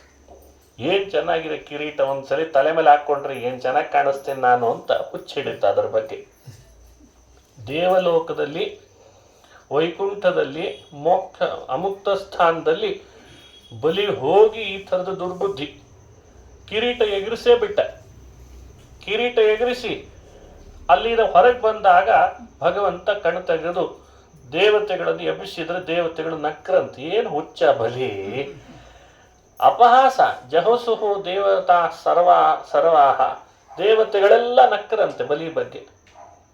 ಮುಂದೆ ಏನಾಗ್ತದೆ ನೋಡ್ರಿ ಈಗ ಅಂದ ಭಗವಂತ. ದೇವತೆಗಳೆಲ್ಲ ಆಕಾಶ ಮಾರ್ಗದಲ್ಲಿ ಬಂದು ನೋಡ್ತಿದ್ದಾರೆ, ಅಷ್ಟರಲ್ಲಿ ಬಲಿ ಕೆಳಗೆ ಇಳಿತಾ ಇದ್ದಾನೆ. ಮೇಲಿನಿಂದ ಇಳುವಾಗ ಎದುರುಗಡೆ ಗರುಡ ಬಂದಂತೆ ಬಲಿಗೆ ವಿರುದ್ಧವಾಗಿ ಪ್ರತಿಯಾಗಿ. ಗರುಡನಿಗೆ ಗೊತ್ತಿಲ್ವೇ ನಾರಾಯಣನ ಕಿರೀಟ ಯಾವುದು ಅಂತ. ಇವನು ಹಿಡ್ಕೊಂಡು ಓಡ್ತೀನಾನೆ. ಬಲಿ ನಿಲ್ಲೋ, ಯಾರ್ದದು ಕಿರೀಟ ಅಂದ. ಗರುಡನಿಗೆ ಉತ್ತರ ಕೊಡ್ಬೇಕಲ್ಲ ಬಲಿ, ಇದು ಯಾರ್ದಲ್ಲ ನಾನೇ ಮಾಡಿಸಿದ್ದೆ ಅಂತ. ನೀನೇನ್ ಮಾಡಿಸ್ತೀಯೋ, ಸದಾ ನಾನು ಹೊರ್ತೇನೆ ವಿಷ್ಣು ನನ್ನ ಹೆಗಲ ಮೇಲೆ, ನನ್ನ ಸ್ವಾಮಿ ಅವನು, ಅವನ್ ಕಿರೀಟ ತಗೊಂಡು ಹೊರಟಿದೀಯಾ, ಬುದ್ಧಿ ಕೆಟ್ಟಿದೆ ನಿನಗೆ, ಯುದ್ಧ ಮಾಡು ಅಂತಂದ. ಯುದ್ಧ ಮಾಡ್ಲಿಕ್ಕೆ ಪ್ರಾರಂಭ ಮಾಡಿದ. ಜೋರು ಯುದ್ಧ ಆಯ್ತು. ಯುದ್ಧದಲ್ಲಿ ಬಲಿ ಶಕ್ತಿ ಕಡಿಮೆ ಆಗ್ಬಿಡ್ತು. ಗರುಡನ್ ಬಲೆಯಲ್ಲಿ ಬಲಿಚಕ್ರವರ್ತಿಯ ಬಲೆಯಲ್ಲಿ ಸೋತು ನಿರ್ವಿಣ್ಣನಾದಾಗ ಬಲಿಗೆ ಬುದ್ಧಿ ಬಂತು, ತಪ್ಪಾಯ್ತು ಅಂದ. ಕೊಡಿಲಿ ಕಿರೀಟ ಅಂತ ಕಸಕೊಂಡು ಗರುಡ ಆ ಕಿರೀಟ ಇನ್ನು ವೈಕುಂಠದಲ್ಲಿದ್ದ ನಾರಾಯಣನ ತಲೆ ಮೇಲೆ ಇಡಬೇಕಿತ್ತು. ಅಲ್ಲಿಗೆ ಹೋಗಲೇ ಇಲ್ಲ. ಕೆಳಗೆ ಅದೇ ನಾರಾಯಣ ಕೃಷ್ಣನಾಗಿದ್ದಾನೆ, ಗೋಮಂತದಲ್ಲಿದ್ದಾನೆ ಅಂತ ಗೊತ್ತಾಯ್ತು ಗರುಡನಿಗೆ. ಇದೇ ಸಮಯದಲ್ಲಿ ನಡೆದದ್ದಂತೆ. ಆ ಕಿರೀಟ ಆಕಾಶ ಮಾರ್ಗವಾಗಿ ತಂದು ಕೃಷ್ಣನ್ ಮುಂದೆ ನಿಂತು ಗರುಡ, ಕೃಷ್ಣ ಈ ಕಿರೀಟ ನಿನ್ನ ತಲೆಗಿಡೋಣ ಅಂತ ಆಸೆ ಆಗಿದೆ, ಬಂದಿದ್ದೇನೆ ಎಂದ. ಆ ಕೃಷ್ಣ ಅದೇ ಸಮಯಕ್ಕೆ ಗರುಡನ್ ಕೈಯಿಂದಲೇ ಕಿರೀಟ ಧಾರಣೆ ಮಾಡಿದ್ದಂತೆ. ಮೂಲ ರೂಪದ ನಾರಾಯಣನಿಗಿದ್ದ ಕಿರೀಟ, ಅದನ್ನು ಕೃಷ್ಣ ಅವತಾರ ಮಾಡಿದ್ದಾನೆ. ಕಿರೀಟ ಧರಿಸಿದಾಗ ಅಲ್ಲಿಗೂ ಇಲ್ಲಿಗೂ ಯಾವ ವ್ಯತ್ಯಾಸ ಆಗದೆ ಸರಿ ಕೂತ್ಕೊಂತು ಅಂತ ಪುರಾಣ ಹೇಳ್ತದೆ. ಈ ಚರಿತ್ರೆ ಹೇಳಿದ್ರ ಉದ್ದೇಶ ಬೇರೆ ಬೇರೆನೂ ಇದೆ. ಅದರಲ್ಲಿ ಇದು ಒಂದು. ಭಗವಂತ ಮೂಲ ರೂಪದಲ್ಲಿ ಯಾವೆಲ್ಲ ಆಭರಣಗಳನ್ನು ಧರಿಸಿದಾನೆ, ಭೂಮಿಯಲ್ಲಿ ಅವತರಿಸಿದಾಗಲೂ ಅದೇ ಆಭರಣಗಳು ಅವನಿಗೆ ಅದೇ ರೀತಿಯಾಗಿ ಸ್ವಲ್ಪವೂ ಆಚೆ ಈಚೆ ಆಗದೇನೆ ಸರಿ ಹೋಗ್ತದಂತೆ. ಸರಿಯಾಗಿ ಒಂದು ಬಳೆ ಮಾಡಿಸ್ಲಿಕ್ಕಾಗಲ್ಲ ಮನೆಯೊಳಗೆ. ವಯಸ್ಸಾದಂಗಾದಂಗೆ ದೇಹ ಹೆಚ್ಚು ಕಡಿಮೆ ಆಗ್ತದೆ. ಸ್ವಲ್ಪ ಏನೋ ಕೊಟ್ಟಿರ್ತಾರೆ, 10 ಸಲ ಅಂಗಡಿ ಕಳಿಸ್ತಾರೆ. ಅದನ್ನು ಹಂಗೆ ಸರಿ ಮಾಡು, ಇದನ್ನು ಹಿಂಗೆ ಸರಿ ಮಾಡು. ಇದು ನಮ್ಮದು ಸ್ಥಿತಿ. ನಾವು ನೋಡ್ತೀವಿ. ಒಂದು ಉಂಗುರ ಸರಿಯಾಗಿ ಮಾಡಿಸ್ಕೊಳ್ಳಿಕ್ಕಾಗಲ್ಲ. ಆದರೆ ಭಗವಂತನ ಆಭರಣಗಳ ಮಹಿಮೆ ಏನು ಅಂತ ಗೊತ್ತಾಗ್ತದೆ. ಯಾಕೆ ಉಪನಿಷತ್ ಹೇಳ್ತದೆ, ಪೂರ್ಣಮದಃ ಪೂರ್ಣಮಿದಂ ಪೂರ್ಣಾತ್ ಪೂರ್ಣಮದುಚ್ಯತೆ ಪೂರ್ಣಸ್ಯ ಪೂರ್ಣಮಾದಾಯ ಪೂರ್ಣಮೇವಾವಶಿಷ್ಯತೆ. ಅವನು ಎಲ್ಲಿದ್ದರೂ ಪೂರ್ಣ. ಅವತಾರ ರೂಪದಿಂದ ಪೂರ್ಣ, ಮೂಲ ರೂಪದಿಂದಲೂ ಪೂರ್ಣ. ಕಿರೀಟ ಅಷ್ಟು ಸರಿಯಾಗಿ ಹೊಂದಾಣಿಕೆ ಆಯಿತು. ಗರುಡನಿಗೆ ಹೇಳ್ತಾನೆ ಕೃಷ್ಣ, ಅಂತೂ ಬಲಿನ ಗೆದ್ದು ಬಂದು ಜಯಶಾಲಿಯಾಗಿದ್ದಿ, ನಾನು ನೆನಪಿಸ್ಕೊಂಡಾಗ ಬಾ, ಯಾವಾಗ ಬರಬೇಡ ಅಂತಂದಂತೆ ಗರುಡನಿಗೆ. ನಂದು ಇಷ್ಟೇ ಸ್ವಾಮಿ ಸೇವೆ ಅಂತ ಆತ ಹಾರಿ ಮೇಲ್ಗಡೆ ಆಕಾಶದಿಂದ ದೇವಲೋಕಕ್ಕೆ ಹೋದ ಗರುಡ. ಆಮೇಲೆ ಬಂದು ಅಂತೀವೆಲ್ಲ ಜರಾಸಂಧ, ಏಕಲವ್ಯ ಅಂತಿದ್ದ. ಅವ ಏಕಲವ್ಯನ ಕಟ್ಕೊಂಡು ಬಂದಿತ್ತು ಜರಾಸಂಧ. ಅದು ಎಲ್ಲೂ ಕಾಡಿನಲ್ಲಿ ಹೋಗಿ ಅವನ ಗುಂಪು ಕಟ್ಕೊಂಡು ಬಂದಿದ್ದ ಏಕಲವ್ಯ ಜರಾಸಂಧ ಎಲ್ಲ ಬಂದು ಇದೇ ಬೆಟ್ಟದೊಳಗಿದ್ದಾರೆ ಅಂತ ಗೊತ್ತಾಗಿ ಸುತ್ತುವರೆದ್ರಂತೆ. ಎಷ್ಟೋ ದಿನ ಬೇಕಾಯ್ತು ಆ ಸುತ್ತುವರಲಿಕ್ಕೆ. ಗೋಮಂತ ಪರ್ವತ ಬಹಳ ಅಗಲವಾದ ಬೆಟ್ಟ, ಅದು ಗೋವಾದೊಳಗೆ. ಅಷ್ಟರಲ್ಲಿ ಅಲ್ಲಿ ಯಾವಾಗಲೂ ಸಿಗುವಂಥದ್ದು ಒಂದು ಮದ್ಯದ ರಸ. ಅದನ್ನು ವಾರುಣಿ ಅಂತ ಹೆಸರಿನಿಂದ ಕರೀತಾರೆ. ಗೋಮಾಂತದಲ್ಲಿ ವಾರುಣಿ ಬಂದ್ಲಂತೆ. ಅವಳು ದೇವಲೋಕದೊಳಗೆ ಶೇಷದೇವರ ಪತ್ನಿ, ಅವಳ ಹೆಸರೇ ವಾರುಣಿ ಅಂತ. ಗರುಡ ಪತ್ನಿ ಸೌಪರ್ಣಿ, ರುದ್ರ ಪತ್ನಿ ಪಾರ್ವತಿ, ಶೇಷ ಪತ್ನಿ ವಾರುಣಿ ಅಂತ. ಆ ವಾರುಣಿ ಒಂದರ್ಥದಲ್ಲಿ ದೇವಲೋಕದ ಮಧ್ಯದ ರೂಪದಲ್ಲಿದ್ದವಳು ಮೂರ್ತಿಮತ್ತಾಗಿ ಗೋಮಾಂತದಲ್ಲಿ ಬಂದ್ಲಂತ. ಅಂದ್ರೆ ಇವತ್ತೇನ್ ಮಧ್ಯ ನೋಡ್ತೇವೆ ಆ ಮಧ್ಯ ಅಲ್ಲ. ಅದಕ್ಕೆ ನಾನು ಸುಮ್ಮನೆ ಹೇಳಿದ್ ಮತ್ತೆ ಬಿಡ್ಬೇಕಾಯ್ತು, ಮತ್ತೆಲ್ಲ ಲೋಕ ವ್ಯವಹಾರ. ಕಳ್ಳಬಟ್ಟಿ ಅಂತಾರೋದಲ್ಲ, ನಮಗದ್ರ ಪರಿಚಯ ಇರಲ್ಲ. ಆದ್ರೆ ಪೇಪರ್ ಓದಿ ನೋಡಿರ್ತೇವೆ ಅಷ್ಟೇ ನಾವು ಅದರ ಶಬ್ದಗಳನ್ನ. ಆ ಮಧ್ಯೆ ಬೇರೆ. ಈಗ ಈ ಪುರಾಣಗಳಲ್ಲಿ ಮಹಾಭಾರತದಲ್ಲಿ ಸಮಸ್ಯೆ ಏನಾಗಿದೆ ಅಂದ್ರೆ, ಶಬ್ದಗಳು ಆ ಕಾಲದಲ್ಲಿ ಯಾವುದನ್ನು ಕುರಿತು ಆಡ್ತಿದ್ವು ಅನ್ನೋ ಸ್ವಲ್ಪ ವಿವರಣೆ ಸರಿಯಾಗಿ ಸಿಕ್ಕಿಲ್ಲ.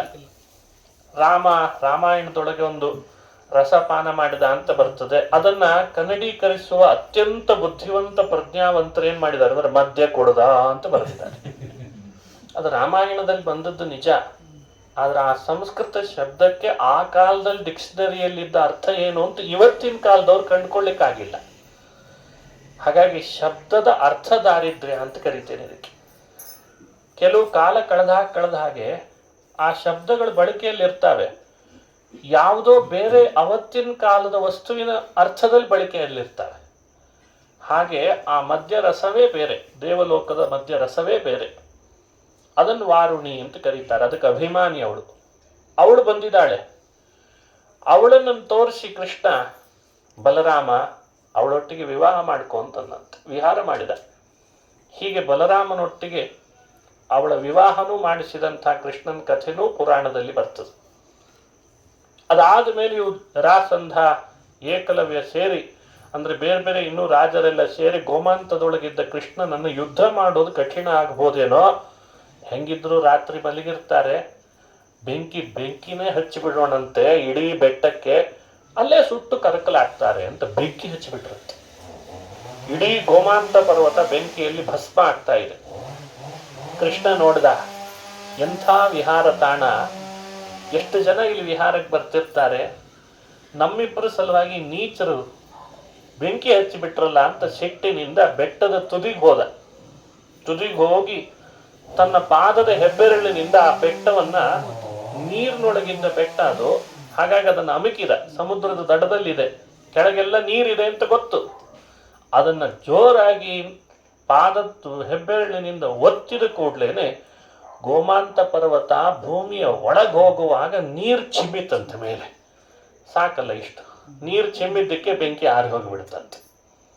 ಗೋವರ್ಧನವನ್ನು ಎತ್ತಿದವನು ಕೃಷ್ಣ, ಗೋಮಾಂತವನ್ನು ಒತ್ತಿದವನು ಕೃಷ್ಣ ಅಂತ ಭಾಗವತ ಕಥೆ ಹೇಳ್ತದೆ. ಅದನ್ನು ಎತ್ತಿ ಇಂದ್ರನಿಂದ ರಕ್ಷಣೆ ಕೊಟ್ಟ, ಇದನ್ನು ಒತ್ತಿ ಬೆಂಕಿಯಿಂದ ಆ ಪರ್ವತವನ್ನು ಕಾಪಾಡಿದ ಅಂತ ಕಥೆ. ಹೀಗೆ ಕೃಷ್ಣ ತನ್ನ ಶಕ್ತಿಯನ್ನು ಮೆರೆದಿದ್ದಾನೆ. ಕೃಷ್ಣ ಅಂತ ಕಥೆ ಕೇಳುವವರೆಲ್ಲ ಸಾಮಾನ್ಯವಾಗಿ ಆ ಗಿಣ್ಣೆ ಕದ್ದದ್ದು, ಹಾಲು ಕೊಡ್ದದ್ದು ಇಷ್ಟೇ ಹೇಳ್ತಿರ್ತಾರೆ ಕೆಲವರು.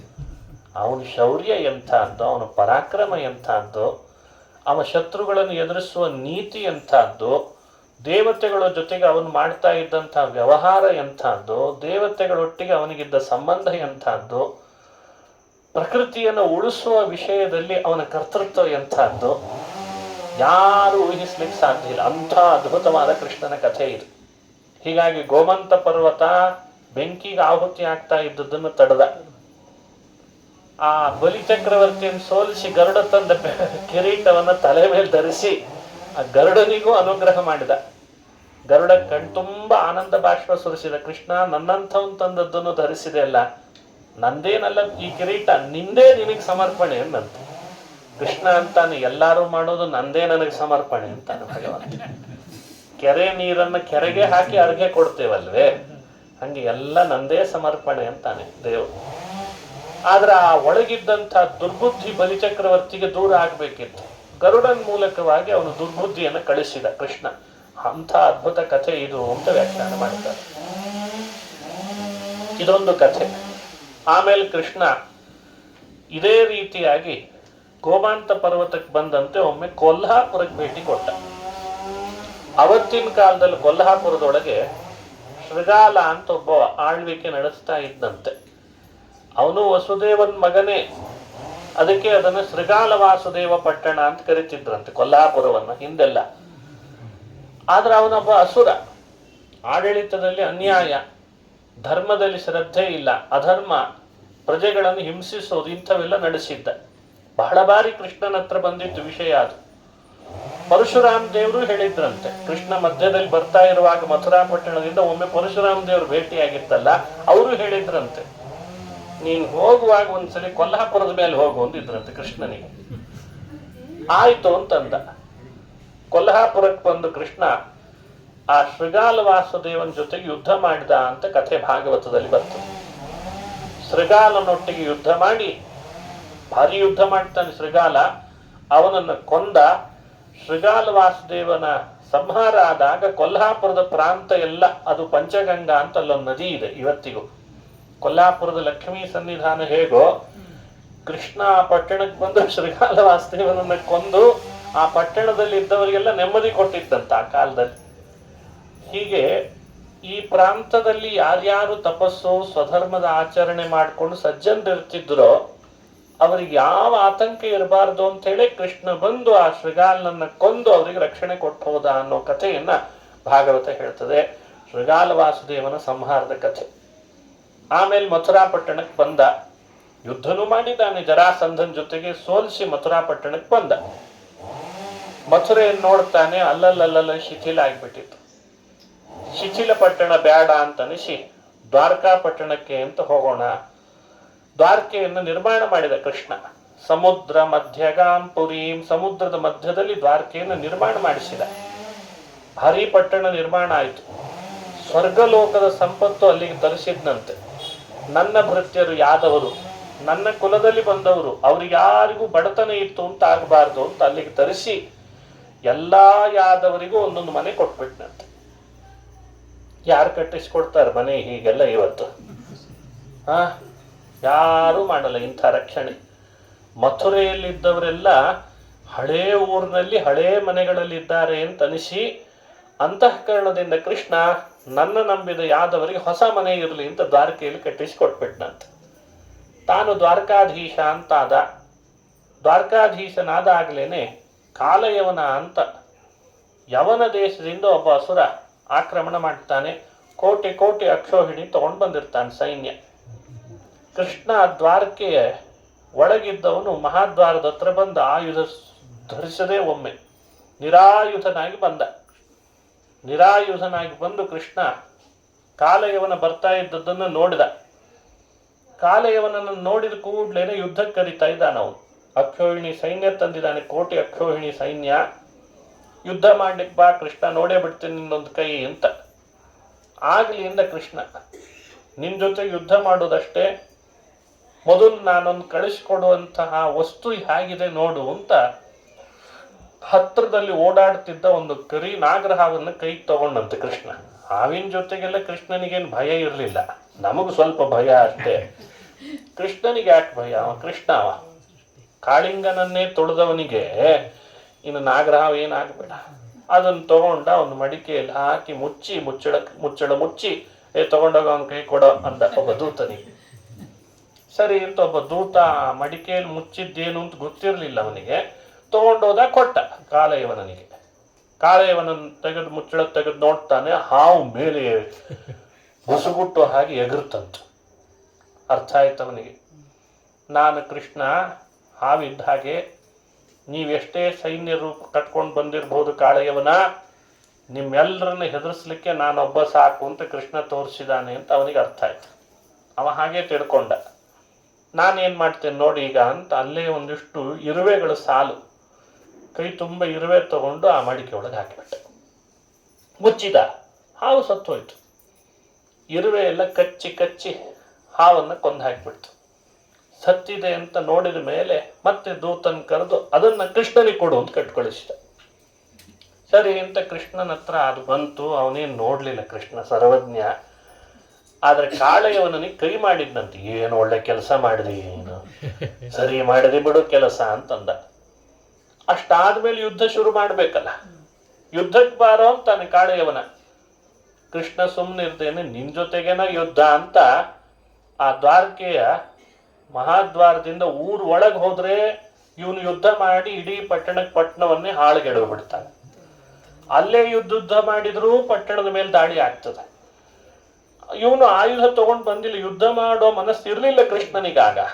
ಆದ್ರೆ ಕಾಳೆಯವನನ್ನು ಕೊಲ್ಲಬೇಕಿತ್ತಲ್ಲ, ಅದಕ್ಕೆ ಕೃಷ್ಣ ದ್ವಾರಕೆಯಿಂದ ಜಾಗ ಖಾಲಿ ಮಾಡಿಬಿಟ್ಟ, ಪಲಾಯನ ಮಾಡಿದ. ಅವನನ್ನು ಅಟ್ಟಿಸ್ಕೊಂಡು ಕಾಳೆಯವನ ಎಷ್ಟು ಸಲಿ ಮಾಡಿ ನೋಡಿ. ಜರಾಸಂಧ ಸೈನ್ಯ ಕಟ್ಕೊಂಡು ಬಂದ್ರು ಪಲಾಯನ ಮಾಡ್ತಿದ್ದ. ರಣಚೋಡ್ ಕೃಷ್ಣ ಅಂತ ಹೇಳಿ ಒಂದಿದೆ, ಬಹಳ ಚಂದ ಕೃಷ್ಣನ್ ಕಥೆ.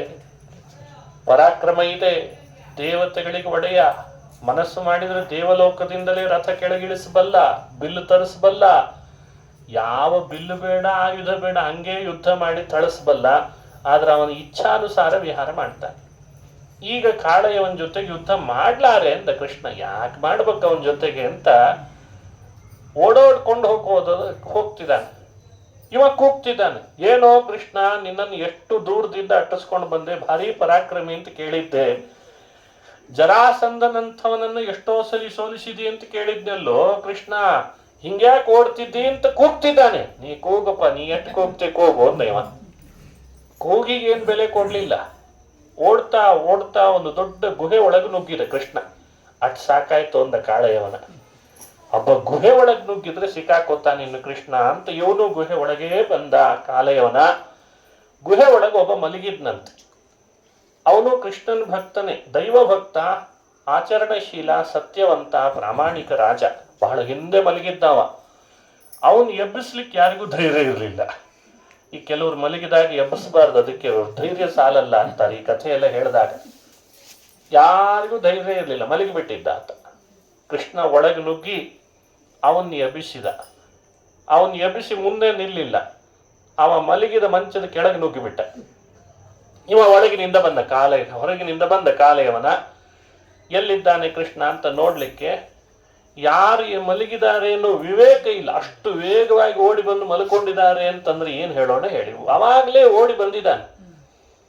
ಮಲಗಿದ್ದಾನೆ ಅಂದ್ರೆ ಅವನು ಇರ್ಲಿಕ್ಕಿಲ್ಲ ಅಂತ ಯೋಚಿಸ್ಬೇಕೋ ಬೇಡ ಕಾಲೆಯವನ. ಅಲ್ಲೋ ಇಷ್ಟು ಓಡೋಡ್ಕೊಂಡು ಬಂದು ನನ್ನ ನೋಡಿ ಹೆದರಿ ಮಲಗಿಬಿಟ್ಟಿಯಲ್ಲೋ, ಯುದ್ಧಕ್ಕೆ ಬಾ ಅಂತ ಕರೆದ್ರೆ ಬುದ್ಧಿ ಇಲ್ಲೇನೋ ಕೃಷ್ಣ ನಿನಗೆ ಅಂತ ಕಾಲ್ನಿಂದ ಒದ್ದುದ್ದೇ ತಡ ಮಲಗಿದವನು ಮುಸುಕ್ ತೆಗೆದೇ ಬಿಟ್ನಂತೆ. ಅವನ ಹೆಸರು ಮುಚ್ಚುಕುಂದ ಅಂತ, ಮಲಗಿದ ಭಕ್ತನ ಹೆಸರು ರಾಜಂದು. ಅವ ಕಣ್ ತೆಗಿತಾನೆ, ಕಣ್ಣಿನಿಂದ ಒಂದು ಬೆಂಕಿಯ ಕಿಡಿ ಹೊರಗೆ ಬಂತಂತೆ. ಆ ಬಂದಂಥ ಕಿಡಿ ಕಾಲೆಯವನನ್ನು ಸುಟ್ಟು ಭಸ್ಮ ಮಾಡಿ ಕೆಳಗೆ ಹಾಕಿಬಿಡ್ತು. ಆಮೇಲೆ ಮೆಲ್ಲನೆ ಇವ ಮಂಚದ ಕೆಳಗಿನಿಂದ ಬಂದ ಮಾರಾಯ ಕೃಷ್ಣ.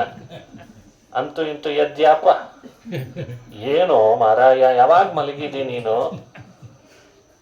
ವರ ಕೇಳಿ ಯಾರಾದ್ರೂ ನಿದ್ರೆ ಮಾಡ್ತಾರೇನೋ ಅಂದ. ಈ ಗುಳಿಗೆ ತಗೊಂಡ್ ಮಲ್ಕೊಳ್ಳೋರು ಇದ್ದಾರಪ್ಪ ಈಗೆಲ್ಲ. ಟ್ಯಾಬ್ಲೆಟ್ ತಗೊಂಡ್ ನಿದ್ದೆ ಬರಲ್ಲ ಅಂತಂತಾರೆ, ಟ್ಯಾಬ್ಲೆಟ್ ತಗೋತಾರೆ. ಇವನಿಗೆ ಅಷ್ಟು ನಿದ್ರೆ ಮಬ್ಬು, ಹಾಗೆ ಮಲಗಿಬಿಟ್ಟಿದ. ಅದರ ಕಥೆ ಏನು ಅಂತ ಶುಕಾಚಾರ್ಯರು ಪರೀಕ್ಷಿತ್ ರಾಜನಿಗೆ ಹೇಳ್ತಾರೆ. ಇಕ್ಷ್ವಾಕು ವಂಶದ ರಾಜ ಮುಚುಕುಂದ ಹಿಂದೆ ದೇವತೆಗಳ ಪಕ್ಷ ವಹಿಸಿ ಅಸುರರ ವಿರುದ್ಧ ಯುದ್ಧ ಮಾಡಿದ್ದ. ಯುದ್ಧದಲ್ಲಿ ಗೆಲುವು ಸಿಕ್ತು. ದೇವತೆಗಳಿಗೆ ಸಂತೋಷ ಆಯ್ತು, ನಮಗ್ ಗೆಲುವು ತಂದು ಕೊಟ್ಟ ಭೂಮಿಯ ರಾಜ ಅಂತ. ನಿನಗೇನು ವರ ಕೊಡೋಣಪ್ಪ?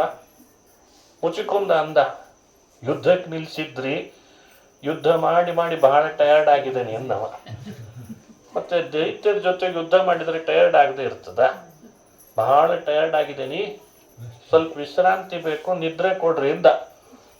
ದೇವತೆಗಳಂದ್ರು ಅಲ್ಲೋ, ನಿದ್ರೆ ಯಾರು ಕೇಳ್ತಾರೋ? ಮುಚ್ಚಕುಂದ ನೋಡು, ಇಂಥವೆಲ್ಲ ಕೇಳಬೇಡ, ಒಳ್ಳೇದು ಕೇಳ್ಕೊ. ಬುದ್ಧಿವಾದ ಹೇಳ್ತಿದ್ದಾರೆ ದೇವತೆಗಳು, ಕೇಳ್ತಾ ಇಲ್ಲ ಇವ. ಇಲ್ಲ ಮೈಕೈ ಬಹಳ ನೋವಾಗಿದೆ, ನಿದ್ರೆ ಕೊಡ್ರಿ ಅಂತ ಹಠ.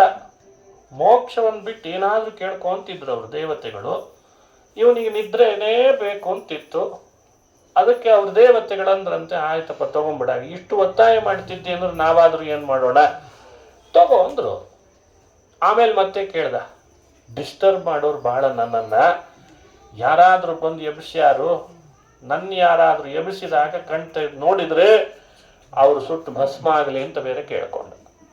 ಅದಕ್ಕೂ ಅನುವು ಮಾಡಿದ್ರು ದೇವತೆಗಳು, ಏನೋ ಕೇಳ್ಕೊತಾನೆ ಬಿಡು ಅಂತ. ಆದ್ರೆ ದೇವತೆಗಳಿಗೆ ಬಹಳ ಮನಸ್ಸಿಗೆ ಬೇಸರ ಆಯ್ತಂತ. ನಾವೇನೋ ಮಲಗಲಿ ಬಿಡು ಅಂತ ಕೊಟ್ವಿ, 1-2 ದಿವಸ ಮಲಗ್ತಾನೆ, ಹೇಳ್ತಾನೆ ಅನ್ಕೊಂಡ್ರೆ ಹೇಳಲೇವಲ್ಲವ. ದೇವರ ಹತ್ರ ಕೇಳ್ಕೊಂಡ್ರು, ಕೃಷ್ಣ ನಮ್ದೇ ಅಪರಾಧ ಆದಾಗ ಅನಿಸ್ತಾ ಇದೆ, ನಾವು ಕೊಡಬಾರ್ದಿತ್ತೇನೋ ಕೊಟ್ಬಿಟ್ವಿ, ನಿನ್ನ ಇಚ್ಛೆಯಂತೆ ಎಬ್ಬಿಸ್ಲಿಕ್ಕೆ ಧೈರ್ಯ ಸಾಲ್ತಾ ಇಲ್ಲ, ಗುಹಾದಲ್ಲಿ ಮಲಗಿಬಿಟ್ಟಿದ್ದಾನೆ, ನೀನೇ ಎಬ್ಸಿ ಎಲ್ಲಾದ್ರೂ ಒಂದು ಸಾಧನೆಗೆ ಹಚ್ಚಪ್ಪ ಸ್ವಾಮಿ ಅಂತಂದ್ರಂತೆ. ಹಿಂಗೆಲ್ಲ ದೇವತೆಗಳು ಮಾಡಿರ್ತಾರೆ. ಪುಣ್ಯಕ್ಕೆ ದೇವತೆಗಳು ಅಪಹಾಸ ಮಾಡಲಿಲ್ಲ ಅವನಿಗೆ. ಪುರಾಣಕ್ಕೆ ಹೋಗಿ ಕೂತ್ಕೊಂಡ್ರೆ ತಾನಾಗೆ ಬರ್ತದೆ ಅಂತ ಹೇಳ್ಬೇಕ ಬೇಡ ದೇವತೆಗಳು. ಕೆಲವೊಮ್ಮೆ ಪುರಾಣದೊಳಗೆ ನಿದ್ರೆ ಬರ್ತದೆ, ಏನ್ ಸುಖವಾಗಿ ನಿದ್ರೆ ಮಾಡ್ತಾರೆ. ಆ 1 ಗಂಟೆ ಉಪನ್ಯಾಸ ಹೇಳ್ತಾ ಇದ್ರೆ ಅವ್ರದ್ದೊಂದು ಬೇರೆನೇ ಲೋಕದಲ್ಲಿ ಇರ್ತಾರ. ಹೇಳೋ ಆಚಾರ್ಯಗೆ ಎಷ್ಟು ಸಂಯಮ ಇರಬೇಕು ಹೇಳ್ರಿ ನೀವೇ.